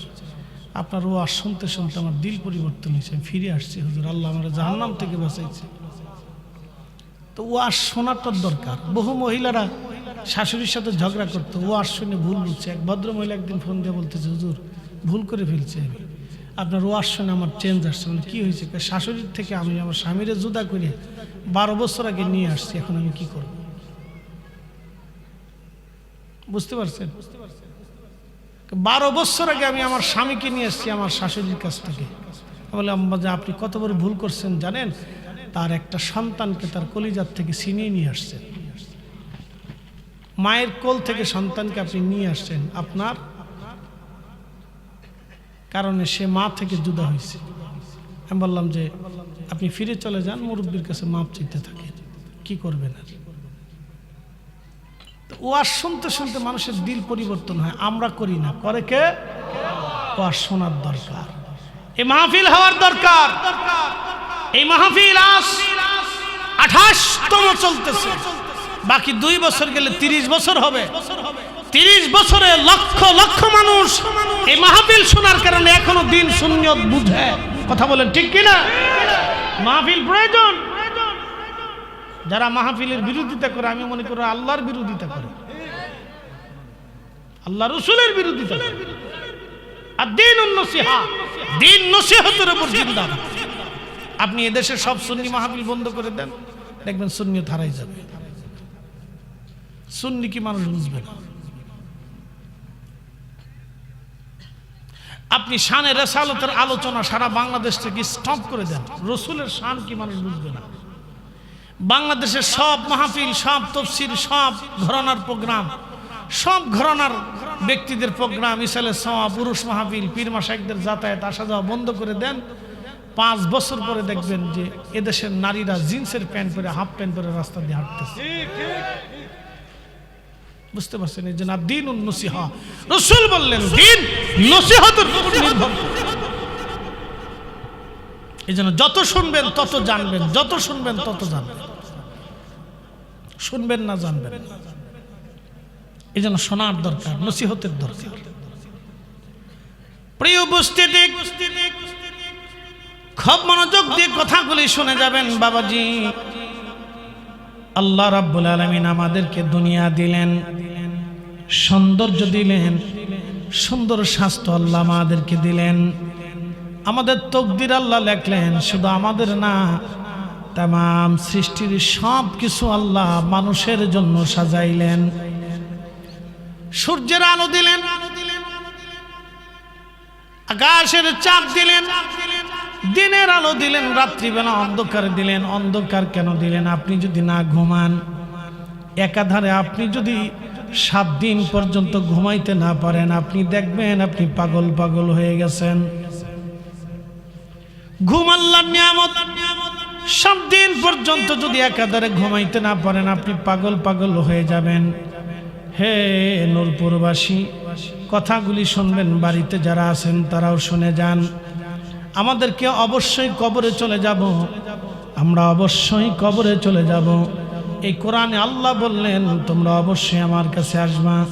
সুম্মা তুরাদ্দুনা ইলা আলিমিল গায়বি ওয়াশ শাহাদাতি ফায়ুনাব্বিউকুম বিমা কুনতুম তা'মালুন। তোমরা আমি আল্লাহর কাছে ফিরে আসবে, আমি রব্বুল আলামিন তোমাদের গোপনে গোপনে সব কিছু জানি। সেই দিন আমি তোমাদের আমলনামা দেখাবো। আল্লাহর নবী বললেন তোমাদের আমলনামাগুলি দেখানো হবে, কে কি আমল করছো আল্লাহ সেই দিন সব দেখাবে। আমলনামাগুলি আল্লাহ পড়ে পড়ে শোনাবে। কারো আমলনামা ডান হাতে আসবে, কারো আমলনামা বাম হাতে আসবে। খুব মনোযোগ দিবেন। আপনার স্বাস্থ্য, চেহারা, চোখ, এই পাওয়ার আপনার হাতের মধ্যে না, এটাও আল্লাহর দেওয়া। ছোট্টকালের চোখের পাওয়ার আর বৃদ্ধকালের চোখের পাওয়ার একরকম না। ছোট্টকালের কানের পাওয়ার, বৃদ্ধকালের কানের পাওয়ার একরকম না। ছোটকালের বুঝ আর বৃদ্ধকালের বুঝ একরকম না। আপনার শরীর স্বাস্থ্য আল্লাহ আপনার নিয়ন্ত্রণে দেন নাই। সব কিছু আমার রব, আমার আল্লাহ তার নিজের নিয়ন্ত্রণে রাখলেন। কোনো কিছু বান্দার নিয়ন্ত্রণে আল্লাহ দেন নাই। কিন্তু একটা কথা মনে রাখবেন, সব সৃষ্টি থেকে আল্লাহ 1,24,000 নবী মনোনীত করলেন এবং 1,24,000 নবী থেকে আমার আল্লাহ 313 জন রসুল আল্লাহ নির্বাচন করলেন। 313 জন রসুল নির্বাচন করার পরে আল্লাহ প্রসিদ্ধ 4 জন রসুল নির্বাচন করলেন। 4 জন রসুল নির্বাচন করার পরে এর ভিতর থেকে আল্লাহ তার একজন নবীকে মনোনীত করলেন। তিনি সমস্ত সৃষ্টির শ্রেষ্ঠ। একবার বলেন তিনি আমাদের নবী রাহমাতুল লিল আলামিন।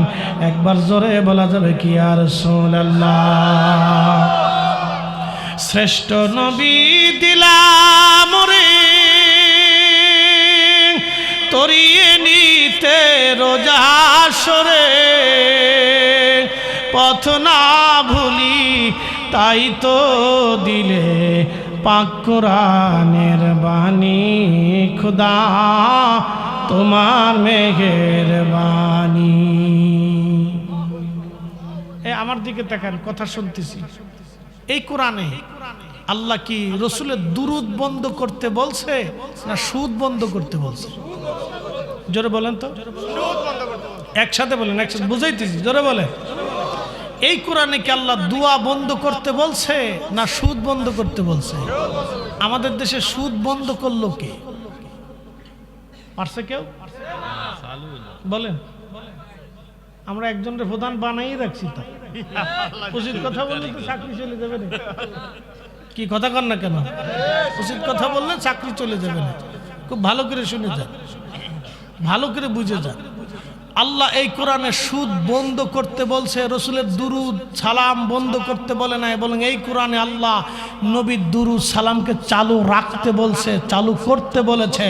আল্লাহ এই কোরআনে দোয়া চালু রাখতে বলেছে, করতে বলেছে।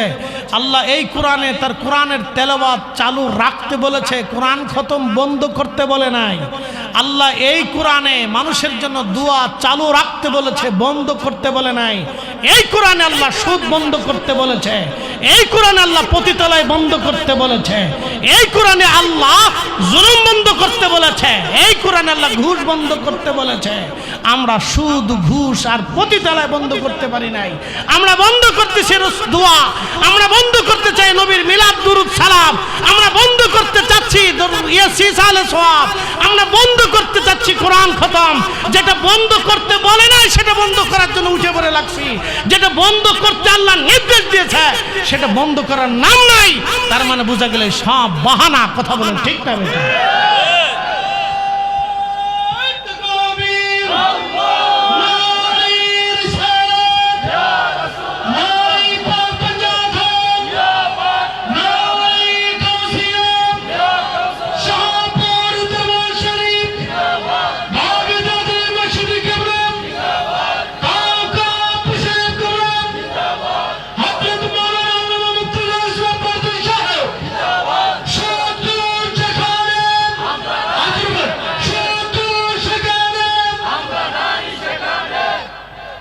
এক মিনিট, এই শোনেন। আমাদের দেশে একদল ভাইরা আছে বলে ফাতেহার খাবার খাওয়া যাবে না, খাইলে দোয়া করা যাবে না, দোয়া করলে খাওয়া যাবে না। কি কথা কন না কেন? এই আমার দিকে তাকান। ফাতেহার দোয়া করলে খাবার খাওয়া যাবে না, আর খাইলে দোয়া করা যাবে না। মাশাআল্লাহ, খুব ভালো। তা আপনি সুদ করে টাকা মসজিদে নেন কে? কথা কর না কেন? এই জবান খুলেন আপনাদের নাকি না বুঝেন না কিছু? কথা বলেন, মুসলিম হিসেবে বলতে হবে তো এটা। কথা বুঝছে বলে সুদখোরের টাকা তো ঠিকই নেন, আবার ইসালে সওয়াব মিলাদ মাহফিলের সময় খালি দোয়া করলে খাওয়া যাবে না, খাইলে দোয়া করা যাবে না। মানে আপনার মন মতো ধর্ম চালানোর সুযোগ পেয়েছেন নাকি? উচিত কথা বললে ময় বেজার হয়ে যাবে। কি কথা কর না কেন? জোরে বলে।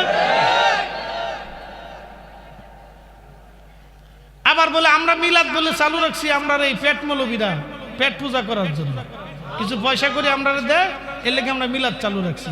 হেতা করে যখন 1000 টাকা নোট একটা ধরে দেখা, হুজুর দোয়া করে দেন, কি দরকার ছিল, না দিলেও তো পারতেন, কি দরকার ছিল। তখন তো বিরাট খুশি হয়ে যান। কারণটা কি? নিজের বেলায় 16 আনা আর আমাদের বেলায় 1 আনা। কারণটা কি? এগুলো হলো বৈষম্য, এগুলো কোনো বাহানা না, এগুলো হচ্ছে নবীর দুরুদ সালামকে বন্ধ করার বাহানা। কথা কর না কেন? ঠিক কিনা? এগুলো কোনো সঠিক মতো বুঝে তারপরে যাবে, বোঝাটা জরুরি। প্রিয় উপস্থিতি, রব্বুল আলামিন কুরআনুল কারীমের ভিতরে আমাদেরকে আল্লাহ বললেন আতিউল্লাহ ওয়া আতিউর রাসূল ওয়া উলিল আমরি মিনকুম। আতিউল্লাহ, আল্লাহর ইত্তেবা করো, ওয়া আতিউর রাসূল, আমার রাসূলের ইত্তেবা করো। একসাথে বলবেন মারহাবা। ইত্তেবা কার? একসাথে বলে। এরপরে কার? প্রথম কার? তারপরে কে? কোনো সন্দেহ? যেইভাবে আতিউন শব্দ আল্লাহর বেলা, সেইভাবে আতিউন শব্দ আমার রসুলের বেলা। পৃথিবীতে আর তৃতীয় নম্বরে কারো আগে আল্লাহ আতিউন শব্দ ব্যবহার করে নাই। তার অর্থ হলো আল্লাহ সত্যবাদী, রসুল সত্যবাদী। আল্লাহ হক, রসুল হক। আল্লাহ হক, রসুল হক। আল্লাহ সত্যবাদী, রসুল সত্যবাদী।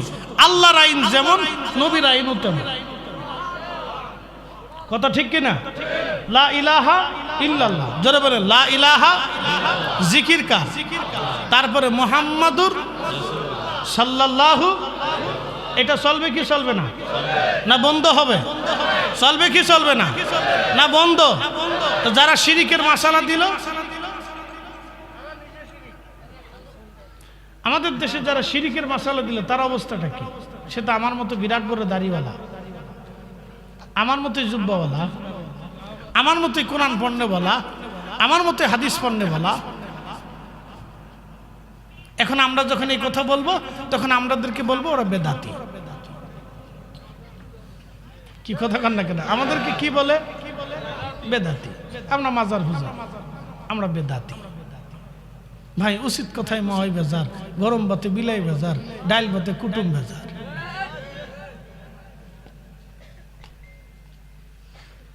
প্রিয় উপস্থিতি, খুব মনোযোগ দিবেন। রব্বুল আলামিন আমাদেরকে কেন দুনিয়াতে পাঠালেন আমি আপনাদেরকে আরেকটু ভালো করে বুঝাই, সারা জীবন মনে রাখবেন। কথা শোনাটা অত্যন্ত জরুরি। একজন লোক মাঝে মধ্যে নামাজ পড়ে, মাঝে মধ্যে পড়ে না, কিন্তু লোকটার টাকা হালাল, খাবার হালাল, পোশাক হালাল, পানি হালাল। বুঝবেন? আমার দিকে বুঝবেন, তুলনা করবেন। একজন লোক মাঝে মধ্যে নামাজ পড়ে, মাঝে মধ্যে নামাজ ছেড়ে দেয়, কিন্তু তার পোশাক হালাল, টাকা হালাল, খাবার হালাল, পানি হালাল। আর আরেকজন লোক 5 ওয়াক্ত নামাজ পড়ে, প্রত্যেক মাহে রমজানে কাবাতে যায় ইতিকাফ করে, প্রত্যেক বছর হজ উমরা আদায় করে, পালন করে, কিন্তু তার টাকা হারাম, খাবার হারাম, পানিও হারাম, পোশাক হারাম। দামি কে বলে? যিনি হারাম দামি না হালাল দামি? হারাম দামি না হালাল দামি? কারণ হারাম করার কারণে সে যতবার সেজদা দিছে একবারও কবুল হয় নাই, আর উনি হালাল করার কারণে একবার সেজদা দিছে, একবারই কবুল হয়েছে। তাহলে এখন সুদ বন্ধ করার দরকার না মিলাদ বন্ধ করার দরকার? সুদ বন্ধ করার দরকার না কোরআন খতম বন্ধ করার দরকার? সুদ বন্ধ করার দরকার না আপনার এই ইসালে সব বন্ধ করার দরকার? সুদ বন্ধ করার দরকার না ফাতিহা বন্ধ করার দরকার? সুদ বন্ধ করার দরকার না দোয়া বন্ধ করার দরকার? যেটা বন্ধ করার দরকার না সেটা বন্ধ করার জন্য উঠে পড়ে লাগছে, আর যেটা বন্ধ করার দরকার সেটার ব্যাপারে আমাদের কোনো মাথা ব্যথাই নেই। আমাদের কারোই মাথা ব্যথা নেই। কি করবেন বলে? ওই একজনের কবিতা লেখছিল, সময় এখন বর্ষাকাল, হরিণ চাটে বাঘের গাল, সাপে দাবড়ায় ব্যাঙের গাল, কি ব্যাঙে দাবড়ায় সাপের দল, আর সব উল্টে সিস্টেম হয়ে গেছে। প্রিয় উপস্থিতি, মনোযোগ দিবেন। হাজিরিন, বুঝে যাওয়াটা জরুরি।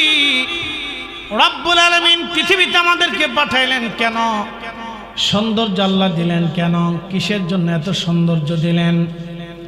আয়া রব্বুল আলামিন আমাদেরকে পৃথিবীতে পাঠাইলেন তার উদ্দেশ্য একটা, ওয়ামা খালাকাতুল জিন্না ওয়াল ইনসা ইল্লা লিয়াবুদুন। আমি মানুষ এবং জিন দুইটা জাতিকে সৃষ্টি করেছি আমার ইবাদত করার জন্য। একবার জোরে বলা যাবে কি মারহাবা?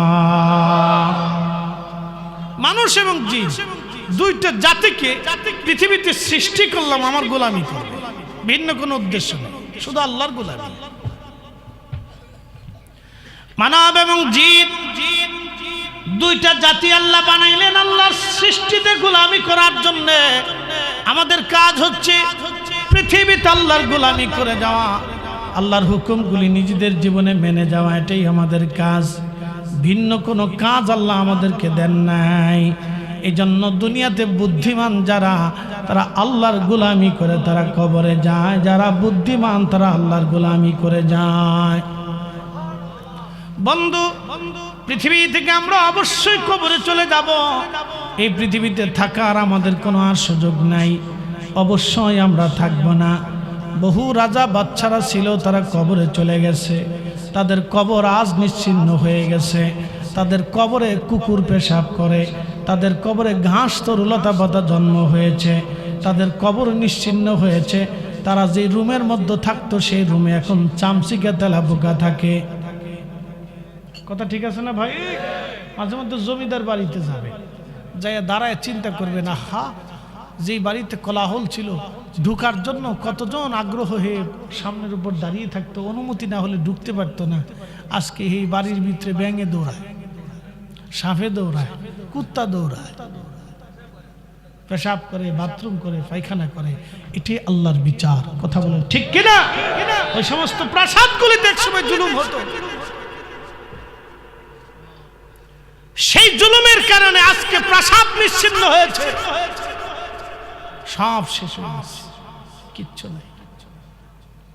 কিন্তু বলেন, শাহজালাল ইয়ামানি মুজাদ্দিদের রাজত্ব আছে না নাই? হুজুর গাউসে পাকের রাজত্ব আছে না নাই?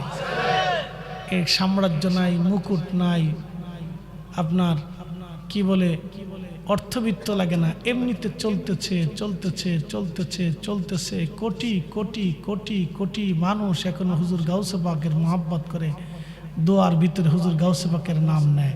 আপনি জানেন পৃথিবীতে দুয়ার ভিতরে নাম আসাটা কত বড় ভাগ্যের ব্যাপার? কোটি কোটি মুসলমান দুয়াতে এই আলেমদের নাম নেয়। কথা বলে ঠিক কিনা? বাংলাদেশে বহু বক্তা কবরে চলে গেছে না? কয়জনের নাম বক্তা ওয়াজে হয় বলেন তো? নাম নেয় যে আল্লাহ অমুক বক্তা কবরে গেছে, তুমি মাফ করে দাও। কয়জন আলেমের নাম বাংলাদেশে হাত তুলে দোয়া করে, আল্লাহ অমুক আলেম কবরে গেছে, তার কবরে সব পাঠাও? কয়জন হয়? কিন্তু হুজুর গাউসে পাকের নাম এখনো আছে, খাজা মাইনুদ্দিন চিশতির নাম এখনো আছে, বাহাউদ্দিন নকশবন্দ বুখারীর নাম এখনো আছে, মুজাদ্দিদ আল ফয়সালীর নাম এখনো আছে, শাহজালাল ইয়ামানির নাম এখনো আছে, সার মাযহাবের নাম এখনো আছে। কথা কোন ঠিক কিনা? কিয়ামত পর্যন্ত থাকবে। কথা বলেন ঠিক কিনা? তাহলে কারণ কি? তারা আল্লাহকে খুশি করছে। কাকে? আল্লাহকে। একসাথে বলেন কাকে? তারা কার গোলামি করেছে?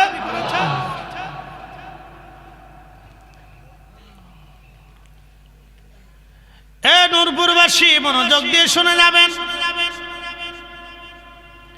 সৃষ্টির ভিতরে আল্লাহ বহু জাতি তৈরি করলেন। বলেছি বর্তমান পৃথিবীতে 4 লক্ষ প্রজাতির জীব এবং জীবন আছে।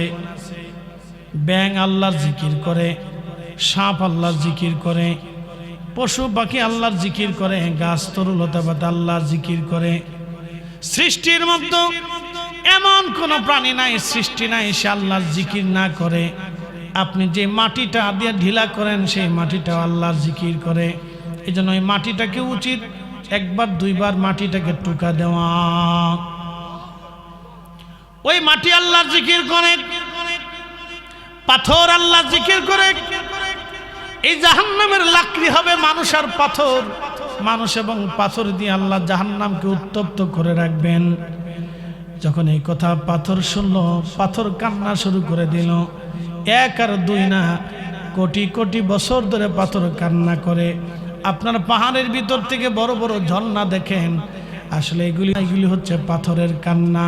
তারা কান্না করার বলি, ইয়া রাব্বি আমাদেরকে জাহান্নামের ইন্ধন বানায়েন না আল্লাহ, জাহান্নামের লাকড়ি বানায়েন না আল্লাহ, জাহান্নামের জ্বালানি বানায়েন না আল্লাহ। ওই পাথরের কান্না বে বে বে বে পানি আসে।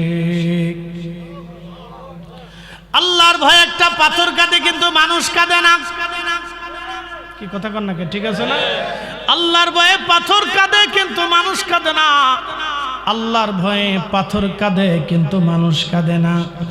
আল্লাহর ভয়ে পাথর কাঁদে কিন্তু মানুষ কাঁদে না। হযরত নবী ইউনূস আলাইহিস সালাম মাছের পেটে যে মাছে তারে খাইলো, সেই মাছের আরেকটা মাছে খাইলো। সেই মাছ পেটের ভিতরে নিয়ে ওই মাছটা মহাসমুদ্রের তলদেশ দিয়ে ঘুরে ঘুরে বেড়ায়। 40 দিন পর্যন্ত হযরত ইউনূস আলাইহিস সালাম মাছের পেটে। আচ্ছা আপনারা বলেন 40 দিন পর্যন্ত হযরত ইউনূসকে অক্সিজেন মাছের পেটে সাপ্লাই করলো কে? আল্লাহ। সেই জন্য কি অক্সিজেন সিলিন্ডারের দরকার হইছে? না না না। সুলাইমান আলাইহিস সালাম আল্লাহ এমন একটা পাওয়ার দিয়েছিলেন, শুনলে আপনারা হাসবেন। সুলাইমান আলাইহিস সালাম একজন সক্ষম পুরুষ ছিল, এক রাতে 100 স্ত্রীর সাথে তিনি সময় দিতে পারতেন। আসতে হয়ে গেল না সুবহানাল্লাহ। একদিন তিনি নিয়ত করছে, আল্লাহ আজকে আমি 70 জন স্ত্রীর সাথে আজকে রাত্রি আমি সময় দিব। আল্লাহ 70 জন স্ত্রী থেকে সন্তান আসবে, তারা জিহাদ করবে, তারা ঘোড়ার সওর হবে, তারা আল্লাহর পথে যুদ্ধ করবে, কিন্তু ইনশাআল্লাহ কয় শুধু ইনশাআল্লাহ না করার কারণে সুলাইমান আলাইহিস সালাম, সহিহ বুখারীর ভিতর হাদিস আছে, সুলাইমান আলাইহিস সালাম ওই দিন 70 জন স্ত্রীকে সময় দিলেন, কিন্তু আল্লাহ একটা সন্তানও দিলেন না। একটা সন্তান এক স্ত্রীর গর্ভে আইছে তো অপূর্ণ, এটা ল্যাংড়া কানা বোবা হয়েছে শুধু ইনশাআল্লাহ না বলার কারণে। একসাথে বলবেন আল্লাহু আকবার। আপনি এখন যদি চিন্তা করেন যে হুজুর এক রাতে সুলাইমান আলাইহিস সালাম 70 জন স্ত্রীর সাথে কেমনে সময় দিলেন? রাতের সময় কয়টা, কয় ঘন্টা? তো 12 ঘন্টায় 70 জন স্ত্রীর সাথে কি করে সময় দেয় একজন মানুষ? বলেন আপনি। এটার বৈজ্ঞানিক কোনো ব্যাখ্যা আছে? এখন বিজ্ঞান দিয়ে যদি ব্যাখ্যা করতে চান তাহলে কি হবে? হবে না। বিজ্ঞান দিয়ে ব্যাখ্যা করলে হবে না। এই ব্যাখ্যা করতে হবে নবীর মুজিজা, আল্লাহর কুদরত দিয়া। কথা কোন ঠিক কিনা? উনি নবী ছিলেন, নবীদেরকে আল্লাহ 40 জন পুরুষের শক্তি দিতেন। একসাথে বলবেন আল্লাহু আকবার। 40 জন পুরুষের শক্তি ওনাদের শরীরে থাকতো। এটা নবুয়তের পার আল্লাহ তাদেরকে দিয়েছিলেন। মূসা আলাইহিস সালাম এক ঘুষি দিয়ে আজরাইলের চোখ বের করে ফেলেছে। একসাথে বলবেন না? জোরে বলেন, জোরে। জীবনে পারবেন কোনোদিন আজরাইলের সাথে ঘুষাঘুষি করতে? তো মূসা আলাইহিস সালাম এক ঘুষি দিয়েছে, ঘুষি দিছে তো চোখ বেরিয়ে গেছে। চোখটা ধরেলে আল্লাহর কাছে যায়, আল্লাহ কার কাছে পাঠাইছে? তো খুব জ্বালালি। কেন, কি হয়েছে? দেহ চোখ বের করে নিয়েছে। আমার মুসা কি কয়? হ্যাঁ, তাই মরতে চাই না। তা আল্লাহ কয় জিবরাইল, আজরাইল তুমি আবার যাও, আবার যে মুসা আলাইহিস সালামকে বলবো যে আপনার হাত গরুর পিঠের উপরে রাখেন, হাতের নিচে যত পশম পড়বে তত বছর হায়াত আল্লাহ আপনার দিবে। আজরাইল আলাইহিস সালাম ফিরে আসছে, তুমি আবার আইছো? আইছি, আল্লাহ পাঠাইছে। কি লেগে? আল্লাহ পাঠাইছে আপনি গরুর উপরে হাত দেন, হাত দেওয়ার পরে আপনার হাতের নিচে যত পশম পড়বে, যত পশম পড়বে তত বছর আল্লাহ হায়াত দিবে। বলে তারপর মৃত্যু নিতেই হবে। মুসা আলাইহিস সালাম কয় তাহলে আর দরকার নাই, তাহলে আর দরকার নাই, নিয়ে যাও আমার। আগে কিন্তু ঘুষাঘুষি করে নিচ্ছে। এখন আপনি যদি কন যে আজরাইল রে মুসা আলাইহিস সালাম কেমনে ঘুষি দিল, এটা কি হয়?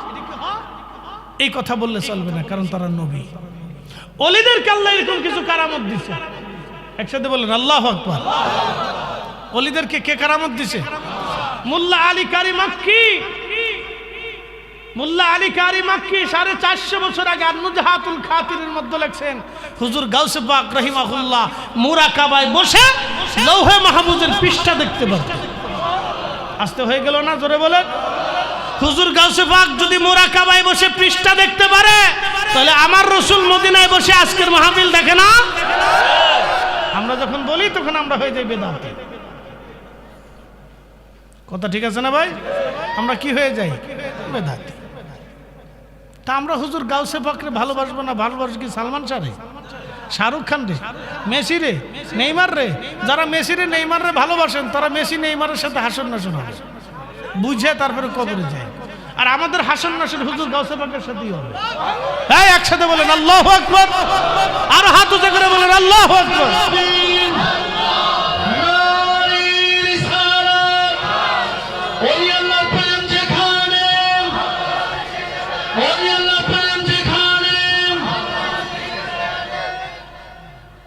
বলে হুজুর কোন দলিলে? আল্লাহ রাসূল বলেন আল মারউ মুআমান আহাব্বা, তুমি যাকে মোহাব্বত করবে হাসরের ময়দানে তার সাথে তোমার হাসন নাসর হয়ে যাবে। মনে রেখেন, এই জন্য আমরা ঘুরে ফিরে আল্লাহ রাসূলের কথা বলি, আউলিয়া কিরামের কথা বলি। আমরা ধন্য। কেউ বুঝুক আর না বুঝুক, মানুক আর না মানুক, পছন্দ করুক আর না করুক, কারো পছন্দ দিয়ে আমার কবর হবে না। একটা কথা সারা জীবন মনে রাখবেন, পৃথিবীর কোটি কোটি মানুষ আপনার কবরে ফুল দিবে, কিন্তু আল্লাহ রসুল বেজার। ফুলে কাজ হবে? পৃথিবীর কোটি কোটি মানুষ আপনাকে গালি দিবে, কিন্তু আল্লাহ রসুল আপনার উপর খুশি। আপনার এই গালিতে কোনো লজ হবে? এই সূত্র বুঝে যাবে। প্রিয় উপস্থিতি, নূরপুরবাসী মনোযোগ দিবেন। সূত্র বড় সহজ, আমি সহজভাবে আপনাদেরকে সূত্র বুঝাই দিয়ে গেলাম। আল্লাহর তামাম সৃষ্টির সঙ্গে আল্লাহর কোনো প্রেম হয় নাই। মাছের সাথে আল্লাহর প্রেম হলো না, তার আল্লাহ জিকির করে। আলাম তারা আন্নাল্লাহা ইয়াসজুদু লাহু মান ফিস সামাওয়াতি ওয়া মান ফিল আরদ। রব্বুল আলামিন বললেন, হুজুর আপনি কি লক্ষ্য করেন নাই সৃষ্টির মধ্যে এমন কোন জীবন নাই, সৃষ্টির মধ্যে এমন কিছু নাই যে আমি আল্লাহকে সিজদা না দেয়। আন্নাল্লাহা ইয়াসজুদু লাহু মান ফিস সামাওয়াতি ওয়া মান ফিল আরদ। तमाम সৃষ্টির মধ্যে যা কিছু আছে ভূমণ্ডল নবমণ্ডলে আমি আল্লাহকে সিজদা দেয়।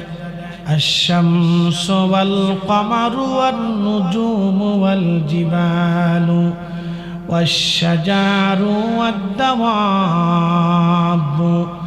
وكثير من الناس।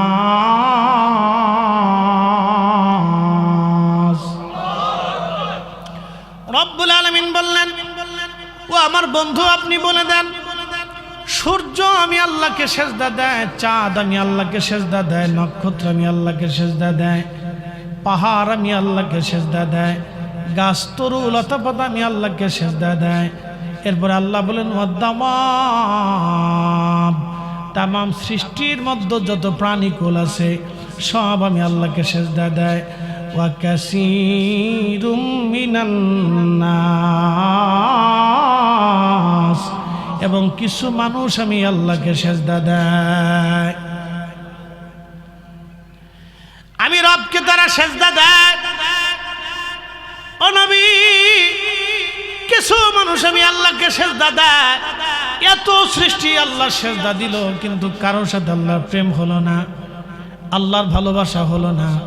আল্লাহর ভালোবাসা হয়ে গেল মানব জাতির সাথে, কারণ এই মানব জাতির ভিতরে আমার আল্লাহ আখিরি নবী দুনিয়াতে পাঠিয়েছেন, যার কারণে মানব জাতির সাথে আল্লাহর প্রেম হয়ে গেল। এই মানবের সাথে আল্লাহর মহব্বত হয়ে গেল, এই মানব জাতির সাথে আল্লাহর ভালোবাসা হলো। আল্লাহ রাব্বুল আলামিন মানুষদেরকে কেন ভালোবাসেন? গাছের কিন্তু আল্লাহ নেগেটিভ পজিটিভ দেন নাই, আল্লাহ মাছের নেগেটিভ পজিটিভ দেন নাই, আল্লাহ গরু ছাগলের নেগেটিভ পজিটিভ দেন নাই, আল্লাহ কোনো জাতিকে নেগেটিভ পজিটিভ দেন নাই, আল্লাহ ফেরেশতাদেরকে নেগেটিভ পজিটিভ দেন নাই, আল্লাহ শুধু পজিটিভ দিয়ে রাখছেন, নেগেটিভ আল্লাহ দেন নাই। কিন্তু মানুষকে আল্লাহ কাম দিয়েছেন, ক্রোধ দিয়েছেন, লোভ দিয়েছেন, মোহ, কামনা, বাসনা, রিয়া, আশা, আকাঙ্ক্ষা, যাতনা, দুঃখ, বেদনা, মায়া, ক্ষুধা, যন্ত্রণা, এবং এরপরে একটা শয়তান মানুষের পিছনে লেগে আছে। এই শয়তান মানুষের পিছনে লেগে সবসময় ধোঁকা দিচ্ছে, সবসময় ধোঁকা দিচ্ছে, সব সময়ের জন্য মানুষের পিছনে শয়তান ধোঁকা দিচ্ছে, ধোঁকা দেয়, ধোঁকা দেয়। এই ধোঁকা খাওয়ার পরেও, এত কাম, ক্রোধ, লোভ, মোহ থাকার পরেও, নেগেটিভ থাকার পরেও মানুষ যখন আল্লাহর কথাগুলি মেনে মেনে চলে, যখনই সে আজান পড়ার পরে নামাজে দাঁড়ায়, যখন সে মাহফিলের মধ্যে বসে যায়, তখন আমার রবের সাথে মানুষের প্রেম শুরু হয়। একসাথে বলি না আল্লাহু আকবার। মনোযোগ দেন। ফেরেশতারা একদিন আল্লাহকে ডাক দে, বলে ইয়া রব, আপনি মানুষকে এত মর্যাদা কেন দিচ্ছেন? তো আল্লাহ বললেন, কেন দিলাম তোমরা কি বুঝতে চাও? বলে হ্যাঁ বুঝতে চাই। তা আল্লাহ বললেন, তাদেরকে নেগেটিভ দিছি, কাম দিছি, ক্রোধ দিছি, লোভ দিছি, মোহ দিছি, কামনা, বাসনা, রিয়া, আশা, আকাঙ্ক্ষা, যাতনা, দুঃখ, ক্ষুধা, যন্ত্রণা, দুনিয়াদারি, এসব আমি আল্লাহ তাদেরকে দিছি। সব কিছুকে তারা লাথি মেরে তারা আমি আল্লাহর ইবাদত করে। যখন ইবাদত করে তখন তারা আমার কাছে শ্রেষ্ঠ হয়ে যায়। ফেরেশতারা কয়, আল্লাহ তাহলে ওইগুলো আমাদেরকে দিয়ে দাও, আমরাও তো এরকম ইবাদত করব। তো ফেরেশতাদেরকে আল্লাহ বলেন, হে ফেরেশতারা, তাহলে তোমাদের ভিতর থেকে এমন ফেরেশতা নিয়োজিত করো যাকে দুনিয়াতে পাঠাবো, তারা মানুষের গুণাবলী দিব, দেওয়ার পরে দেখি তারা মানুষের মতো আমি আল্লাহর ইবাদত করে কিনা। তো মনোযোগ দেন। এই কথা বলার পরে ফেরেশতারা বলল, আল্লাহ দুই ফেরেশতারে পাঠাবো, তার নাম হারুত আর মারুত। এই কোরআনে হারুত মারুতের নাম আসছে, হারুত ওয়া মারুত সূরা বাকারাতে। তো ফেরেশতারা আল্লাহকে বলেন, আল্লাহ এই দুই ফেরেশতা পাঠাবো, হারুত আর মারুত। আল্লাহ বলেন, ঠিক আছে পাঠাবো। দুই ফেরেশতা আসবে, আল্লাহ তাদেরকে মানবীয় সব গুণাবলী দিলেন। এখন প্রশ্ন, ফেরেশতারা কিসের তৈরি? না, জোরে বলেন, জোরে জোরে জোরে। ফেরেশতারা কিসের তৈরি? নূরের। তো নূরের তৈরি ফেরেশতারা আল্লাহ মানবের গুণাবলী সব দিয়ে দিয়েছে। আল্লাহ পারেনি? আমাদের নবী কিসের? মানবলী গুণাবলী দিয়ে দিচ্ছে। কারণ আপনি যতই চিল্লা ফাল্লা করেন, চিল্লেই তো আর মার্কেট পাওয়া যেত না। কথা ঠিক আছে না নি ভাই? যতই চিল্লেন, চিল্লেই কি তা করবে? চিল্লেই কি করবে? ফেরেশতা নূরের তৈরি, আল্লাহ তারে মানবলী গুণাবলী দিল। আমাদের রাসূল নূর, আল্লাহ তাকে মানবীয় গুণাবলী দিয়ে মানবের ভিতরে দুনিয়াতে পাঠিয়েছে। কথা ঠিক আছে না ভাই? তিনি মানুষ ছিলেন। কি ছিলেন? মানুষ। মানবীয় গুণাবলী দিয়ে আল্লাহ তাকে দুনিয়াতে পাঠিয়েছে। তো ফেরেশতারা দুনিয়াতে আসার পরে আসছে, আল্লাহ গুণাবলী দিছে। এখন তার ফেরেশতার খুসুসিয়াত নাই, এখন মানবীয় খুসুসিয়াত হয়েছে। তো ওই এলাকায় এক সুন্দরী বেডি ছিল, তার নাম ছিল জোহরা। জোহরা নামক এই সুন্দরী মহিলা দেখা এই ফেরেশতার দুই ফেরেশতা হারুত আর মারুত পাগল হয়ে গেছে। কাহারে সুন্দর রে, কত সুন্দর! ওই যে মানবী গোলাবরি দিছে, কাম দিছে, ক্রোধ দিছে, লোভ দিছে, মোহ দিছে, কামনা দিছে, বাসনা দিছে। তখন তারা সুন্দরী নারীর দিকে দেখে আকৃষ্ট হয়ে গেল, বললো এর সাথে জেনা করতে হবে। প্রস্তাব দিল, জোহরা তোমার সাথে জেনা করব। জোহরা বললো, জেনা করতে পারো, তাহলে বলো আল্লাহ বলে কিছু নাই। ফেরেশতারা কয়, না, আমরা আল্লাহর সাথে কুফরি করব না। বললো, যদি না করো তাহলে আমার সাথে তোমরা জেনা করতে পারবে না। জোহরা ছিল কাফের, বললো যে না, তুমি আমাদেরকে সুযোগ দাও। দেখেন, তখন জোহরা বলল, এ ফেরেশতা হারুত আর মারুত, তাহলে এক কাজ করো, তোমরা একটা বালক আছে তাকে হত্যা করো এবং মদ পান করো। তখন হারুত আর মারুত দুইজনে মদ পান করলো, বাচ্চাটাকে হত্যা করলো। এরপরে সে জোহরার সাথে জেনা করলো। তাহলে কি বুঝলেন? ফেরেশতা নূরের তৈরি হওয়ার পরেও মদ পান করছে, মানুষ হত্যা করছে, জেনা করছে। ফেরেশতারা ফেল। একসাথে বলেন আল্লাহু আকবার। না, জোরে বলেন, হয় না? আরো জোরে। ফেরেশতারা কার পরীক্ষায় ফেল? আল্লাহর। জোরে বলেন, কার পরীক্ষায়? আপনি সব কিছু সাইডে দিয়ে মাহফিলে বসছেন না? এখানে কি জোর করে আনছি? চলে গেলে জোর করে বসায় রাখবো? তা বসে রয়েছেন কে? জোরে বলেন, আঙ্গুল উঁচা করে বলেন, কার জন্য? আল্লাহর জন্য বসে আছেন। এটাই আল্লাহর প্রেম। কথা কর না কেন? আপনি পাস, আপনি কি, আপনি কি, আপনি কি? হাজারো ভেজালের ভিড়ে আপনি যখন আপনার দিলকে রাসূলের দিকে রুজু রাখেন, তখন আপনি পাস। কি কথা কর না কেন?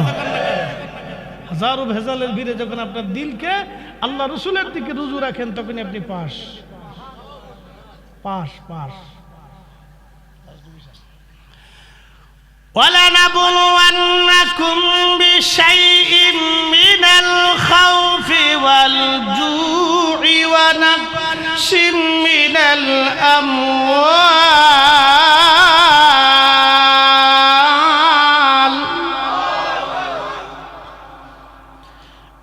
الْأَمْوَالِ وَالْأَنفُسِ وَالثَّمَرَاتِ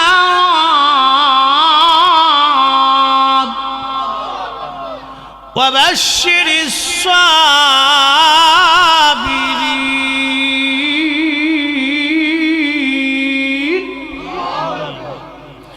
রব্বুল আলামিন এই কোরআনুল কারীমের ভিতরে আমার আল্লাহ বললেন, হে বান্দারা, তোমাদেরকে পরীক্ষা করব, ভয় দিয়া পরীক্ষা করব, শস্য সেবন নষ্ট করিয়া। পরীক্ষা করব তোমাদেরকে যাতনা দিয়া, পরীক্ষা করব তোমাদের মৃত্যু দিয়া, সন্তান কেড়ে নিয়া, অনাবৃষ্টি অতিবৃষ্টি খরা সাইক্লোনের অভাব দিয়া তোমাদেরকে আমি আল্লাহ পরীক্ষা করব। হুজুর আপনি বলে দেন ওয়াবাশশিরিস সাবিরিন, তাদের জন্যই সুসংবাদ এই সময় যারা সবর করে। আল্লাযী খালাকাল মাউতা ওয়াল হায়াতা লিয়াবলুয়াকুম আইয়ুকুম আহসানু আমালা।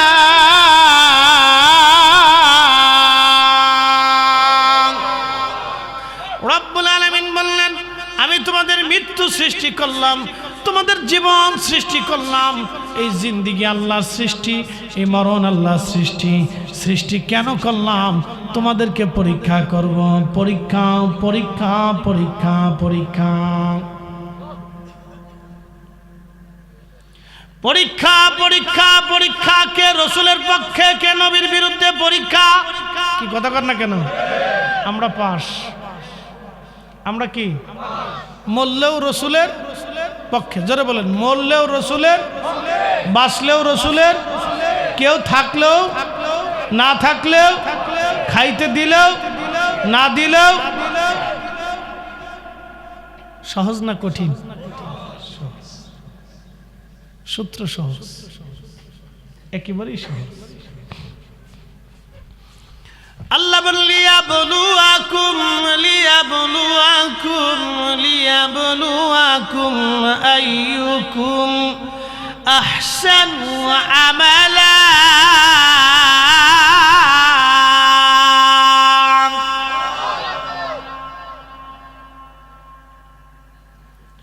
রব্বুল আলামিন বললেন পরীক্ষা করব তোমাদেরকে, হে বান্দারা, কে উত্তম আমল করো, সুন্দর আমল করো, সেটা দেখার জন্য।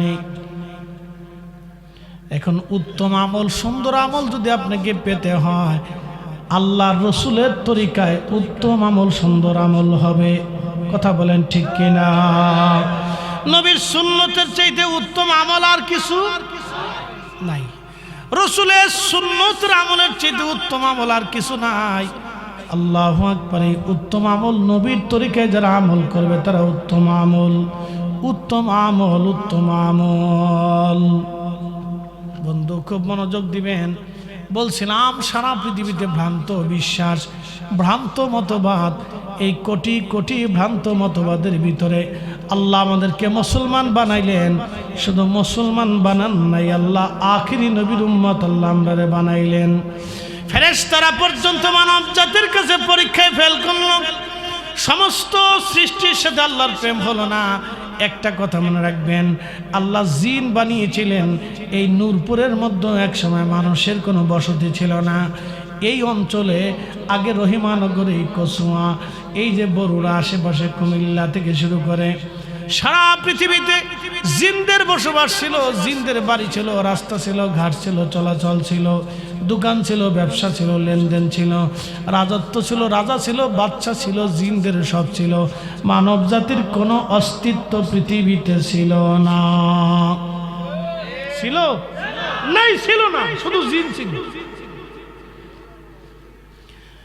জিনদেরকে আল্লাহ ধ্বংস করে দিলেন। কারণ কি? তারা আল্লাহর সাথে নাফরমানি করল।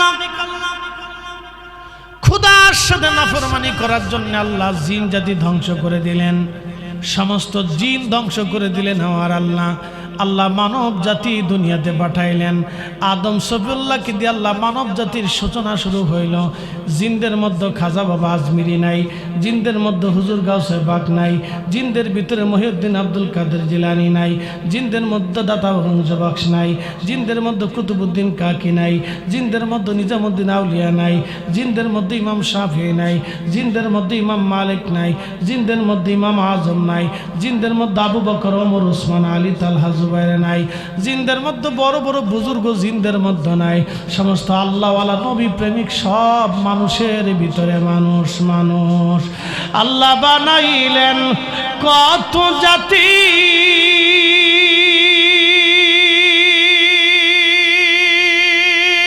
হইল না তার প্রেম প্রীতি। ঠিক কিনা? বানাইলেন কত জাতি, হইল না তার প্রেম প্রীতি,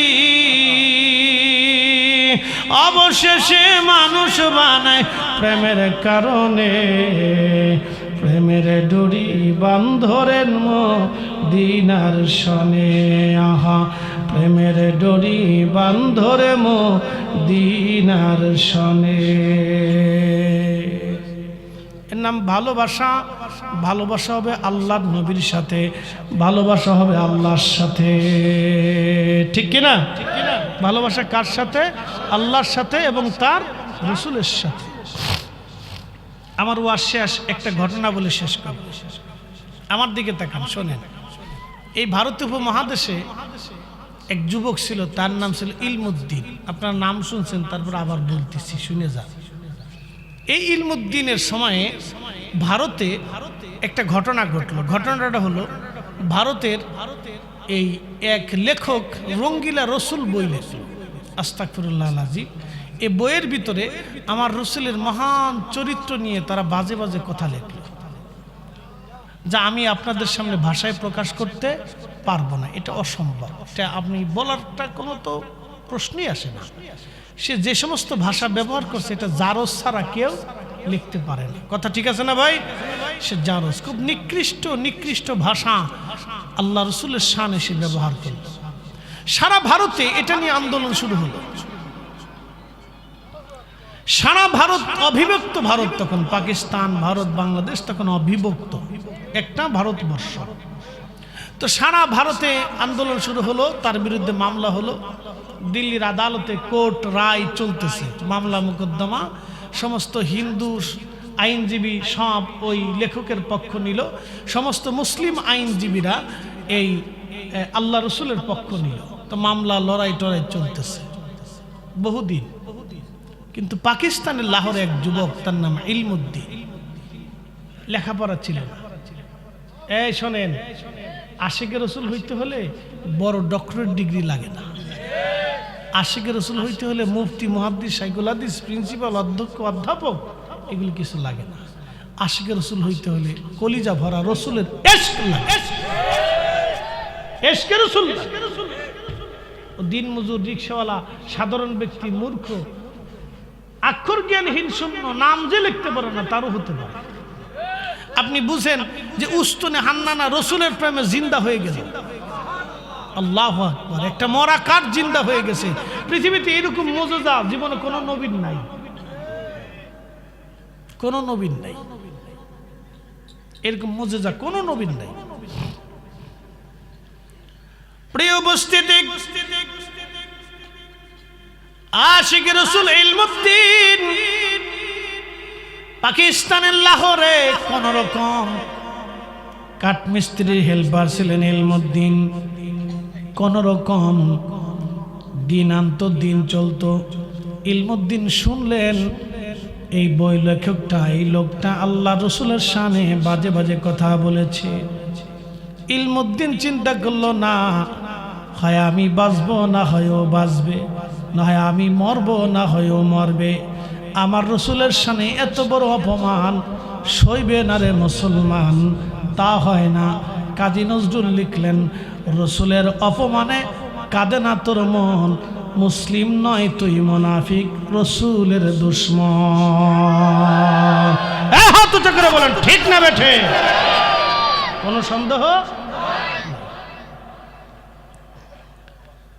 রসুলের অপমানে কাঁদে না তোর মন, মুসলিম নয় তুই মুনাফিক, রসুলের দুশ্মন। ইলমুদ্দিন রহিমাহুল্লাহ আশিক রাসূল, তিনি ছোট্ট একটা ছুরি কিনলেন, ধারালো বিশিষ্ট। চিন্তা করলেন, হয় ও মরবে, না হয় আমি মরব।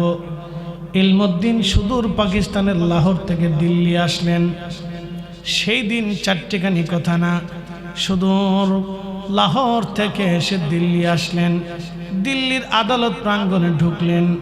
ঢোকার পরে ইলমুদ্দিন জিজ্ঞেস করলেন, রঙ্গিলা রসুলের লেখক কে? আপনি একটু আমাকে চিনে দেন। একজন লোককে বলার পরে তিনি দেখাইলেন, ওইখানে ওই ফর্সা করে লোকটা বসে আছে হযরত ইলমুদ্দিন রহিমাহুল্লাহ আশিক রাসূল। তিনি ওই লোকের কাছে গেলেন। কাছে যাওয়ার পরে আস্তে করে তার পাশে দাঁড়িয়ে গেলেন। চিন্তা করলেন এই সুবর্ণ সুযোগ আর হাতছাড়া করা যাবে না। আস্তে করে ভিতর থেকে ধারালো বিশিষ্ট ছুরিখানা বের করে তার পেটের মধ্যে বসিয়ে দিয়ে একটা টান মেরে পোড়া পেটটা ফেলে দিয়ে তার সমস্ত নারী ভুঁড়িগুলি একবারে বের করে ওই আদালত প্রাঙ্গণে জাহান্নামের কুকুর ছটফট করতে করতে জাহান্নামে চলে গেল। একবার জোরে বলা যাবে কি আল্লাহু আকবার। বুঝেন? তো ইলমুদ্দিনকে পুলিশ ধরে ফেলল। তো ইলমুদ্দিন পালাই নেই, আমি আসছি, হয় আমি মরবো না হয় ও মরবে, বাঁচলে গাজী মরলে শহীদ, শাহাদাতের তামান্না নিয়ে আসছে। আচ্ছা, এখানে কি ইলমুদ্দিনের স্বার্থে আসছে না রসুলের জন্য? একসাথে বলে, আরো জোরে জোরে জোরে জোরে, রসুলের প্রেমে না? আমরা মিলাদুন নবীর মাহফিল কার জন্য? নিজেদের স্বার্থে করি না রসুলের জন্য? কোনো সন্দেহ আছে? আমরা যখন ইয়া নবী সালামু আলাইকা বলে দাঁড়াই, তখন কি আমরা আমাদের নিজেদের জন্য দাঁড়াই না রসুলের জন্য? বুঝে যাবেন। ইলমুদ্দিন পাকিস্তানের লাহোর থেকে দিল্লি এসে রঙ্গিলা রসুলকে লেখকের বইয়ের পেটের মধ্যে ছুরি বাঁধাই দিয়ে টেনে তার সমস্ত পেট বের করে নারী বুড়ি বের করে দিয়ে একবারে আদালত প্রাঙ্গণে থেকে হত্যা করলো, জাহান্নামে পাঠাইলো। এটা কি নিজের জন্য না রসুলের জন্য? একসাথে বলেন, কার জন্য? নিজের জন্য না রসুলের জন্য? তাহলে বুঝে গেলে ইলমুদ্দিন কলিজার ভিতর থেকে তার রসুলকে ভালোবাসত। মনোযোগ দেন। আপনাদের দেশে মুরগি আছে না? মুরগি বাচ্চা ফোটার পরে দেখবেন এই মুরগিটা বাচ্চাগুলি নিয়ে জঙ্গলের মধ্যে এই খোটায় খোটায় খোটায় খোটায় বাচ্চাদেরকে খাবার খাওয়ায়। খাওয়ানোর পরে এই মুরগিটা যখন এই বাচ্চা ধরার জন্য কোনো শিয়াল বা বেজি অথবা কোনো কাক অথবা চিল আসে, তখন এই মুরগিটা তার জীবনের সব কিছু উজাড় করে দিয়ে ওই শত্রুর সাথে মুরগি বাচ্চা বাঁচানোর জন্য লড়াই করতে থাকে। আচ্ছা, মুরগি লড়াই করে কার জন্য? জোরে বলেন। এখান থেকে বুঝার অনেক কিছু সূত্র বুঝে যাবেন। মুরগি লড়াই করে কার জন্য? আমরা এই মিলাদুন নবী মাহফিল করি কার জন্য? জোরে বলেন। দুরূদ পড়ি কার জন্য? একসাথে বলবেন আল্লাহু আকবার। বেদাতি বললেও আমাদের কিছু যায় আসে টাসে, ছোট করে বুঝে যাবেন, ছোট করে বুঝে যাবেন। ইলমুদ্দিন রসুলের জন্য আসছে, পুলিশ তারে ধরে নিয়ে গেছে। এতদিন আদালত ছিল একরকম, এখন আদালত হয়ে গেল ভিন্ন রকম। এতদিন আলোচনা ছিল একরকম, এখন আলোচনা হয়ে গেল ভিন্ন রকম। সমস্ত মুসলিম আইনজীবীরা ইলমুদ্দিনকে বাঁচাইতেই হবে। তখন আল্লামা ডক্টর ইকবাল পৃথিবীতে আছে, এই মহাকবি, বিশ্বকবি, শ্রেষ্ঠতম আশিক রসুলের কবি তখন পৃথিবীতে আছে। খালি বুঝে যাবে, পৃথিবীর বড় বড় আইনজীবীরা ইলমুদ্দিনকে বাঁচানোর জন্য বিভিন্ন জায়গা থেকে দিল্লি ছুটে আসলো। যে কোনো মূল্যে ইলমুদ্দিনকে বাঁচাইতেই হবে। ভারতের বড় বড় হিন্দু আইনজীবীরা তারাও ছুটে আসলো, ইলমুদ্দিনকে যে কোনো মূল্যে ফাঁসির কাস্টে চড়াইতেই হবে। কিন্তু ইলমুদ্দিন আইসে কার জন্য? না নিজের জীবনের জন্য? আল্লাহ রসুলের জন্য। ইলমুদ্দিনের চিন্তা একটা, আজকের মাহফিল আপনারা কার জন্য দিয়েছেন? রসুলের জন্য। লেখা কেন? নূরুন নবী সাল্লাল্লাহু আলাইহি ওয়াসাল্লামের দুনিয়া আগমন উপলক্ষে, তেনার মিলাদুন নবীর উপলক্ষে পৃথিবীতে তিনি তশরিফ এনেছেন। সেই খুশিতে আপনারা আজকে মাহফিল সাজাইছেন। কথা ঠিক আছে না? এখানে কি কোনো রাজনৈতিক ফাংশন আছে? চেয়ারম্যানই, মেম্বারি, দুনিয়াবি, সরকারি টেন্ডার, এরপরে প্রধান উপদেষ্টা ডক্টর ইউনূসের কাছে যাওয়ার জন্য কোনো সিস্টেম নাই। শুধু আল্লাহর নবী রসুল পাওয়া মানে একসাথে, নবী খুশি করা মানে, এতে কোনো সন্দেহ যদি থাকে তাহলে কোরআন মিথ্যা হবে। কুল ইন কুনতুম তুহিব্বুনাল্লাহ ফাত্তাবিউনি ইউহিব্বুকুমুল্লাহ। নবী গো আপনি বলেন চূড়ান্ত ভাবে কেউ যদি আমাকে ভালোবাসতে চায়, নবী আমার, হাবিব আমার, আপনি উম্মতকে বলুন তারা যেন চূড়ান্ত ভাবে আপনি রাসূলকে মেনে নেয়। আপনি নবী মানলে আল্লাহ মানা হবে, আপনাকে ভালোবাসলে আল্লাহ ভালোবাসা হবে, আপনার জন্য জীবন দিলে আল্লাহর জন্য জীবন দেওয়া হবে, আপনার পক্ষ নিলে আল্লাহর পক্ষ নেওয়া হবে, আপনার দল করলে আল্লাহর দল হবে, আপনার মত করলে আল্লাহর মত হবে, আপনার পথ হলে আল্লাহর পথ হবে, আপনাকে রাজি করলে আল্লাহ রাজি হবে, আপনাকে বেজার করলে আল্লাহ বেজার হবে, আপনার শান গাইলে আল্লাহর শান হবে, আপনার তাজিম করলে আল্লাহ তাজিম হবে, আপনাকে ছোট করে দেখলে আল্লাহকে ছোট করা হবে, আপনার ইজ্জতকে ছোট করলে আল্লাহর ইজ্জতকে ছোট করা হবে, আপনার জন্য জীবন দিলে আল্লাহর জন্য জীবন দেওয়া হবে। একসাথে বলুন মারহাবা।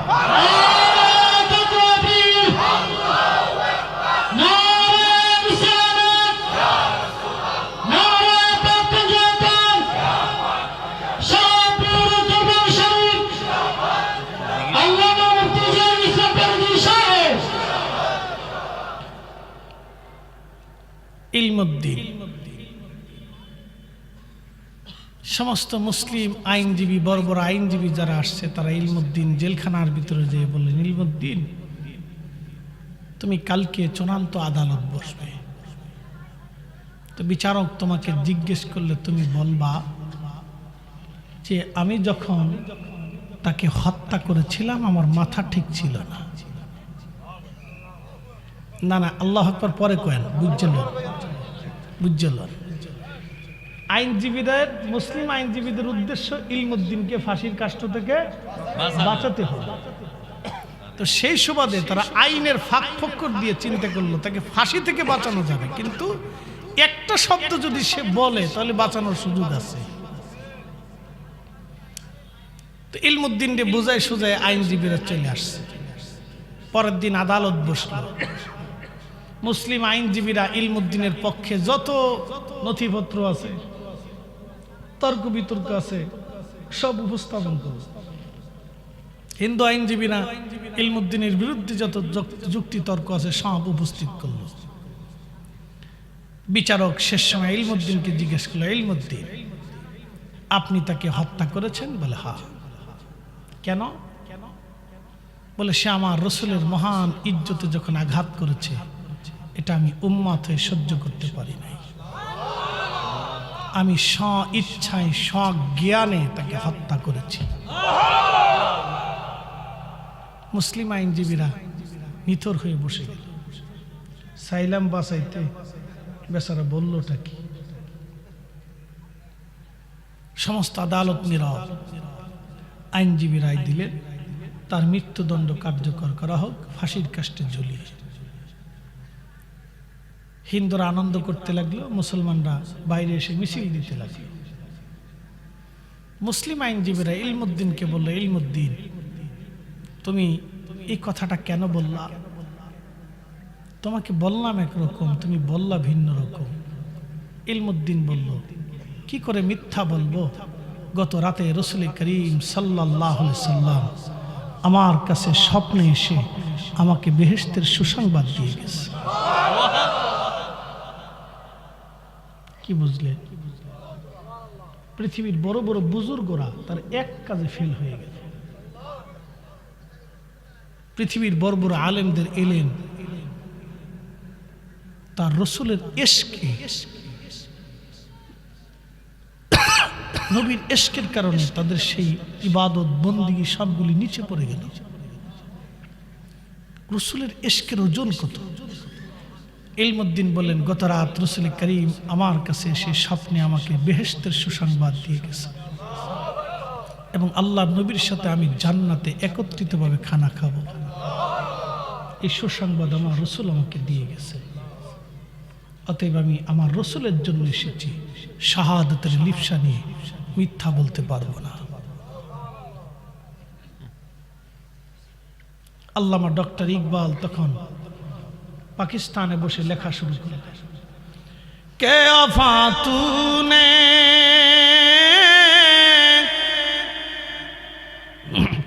के अफा तूने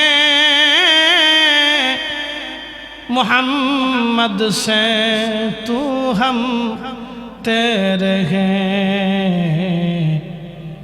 ये जांच ही किया लौह कलम तेरे हैं।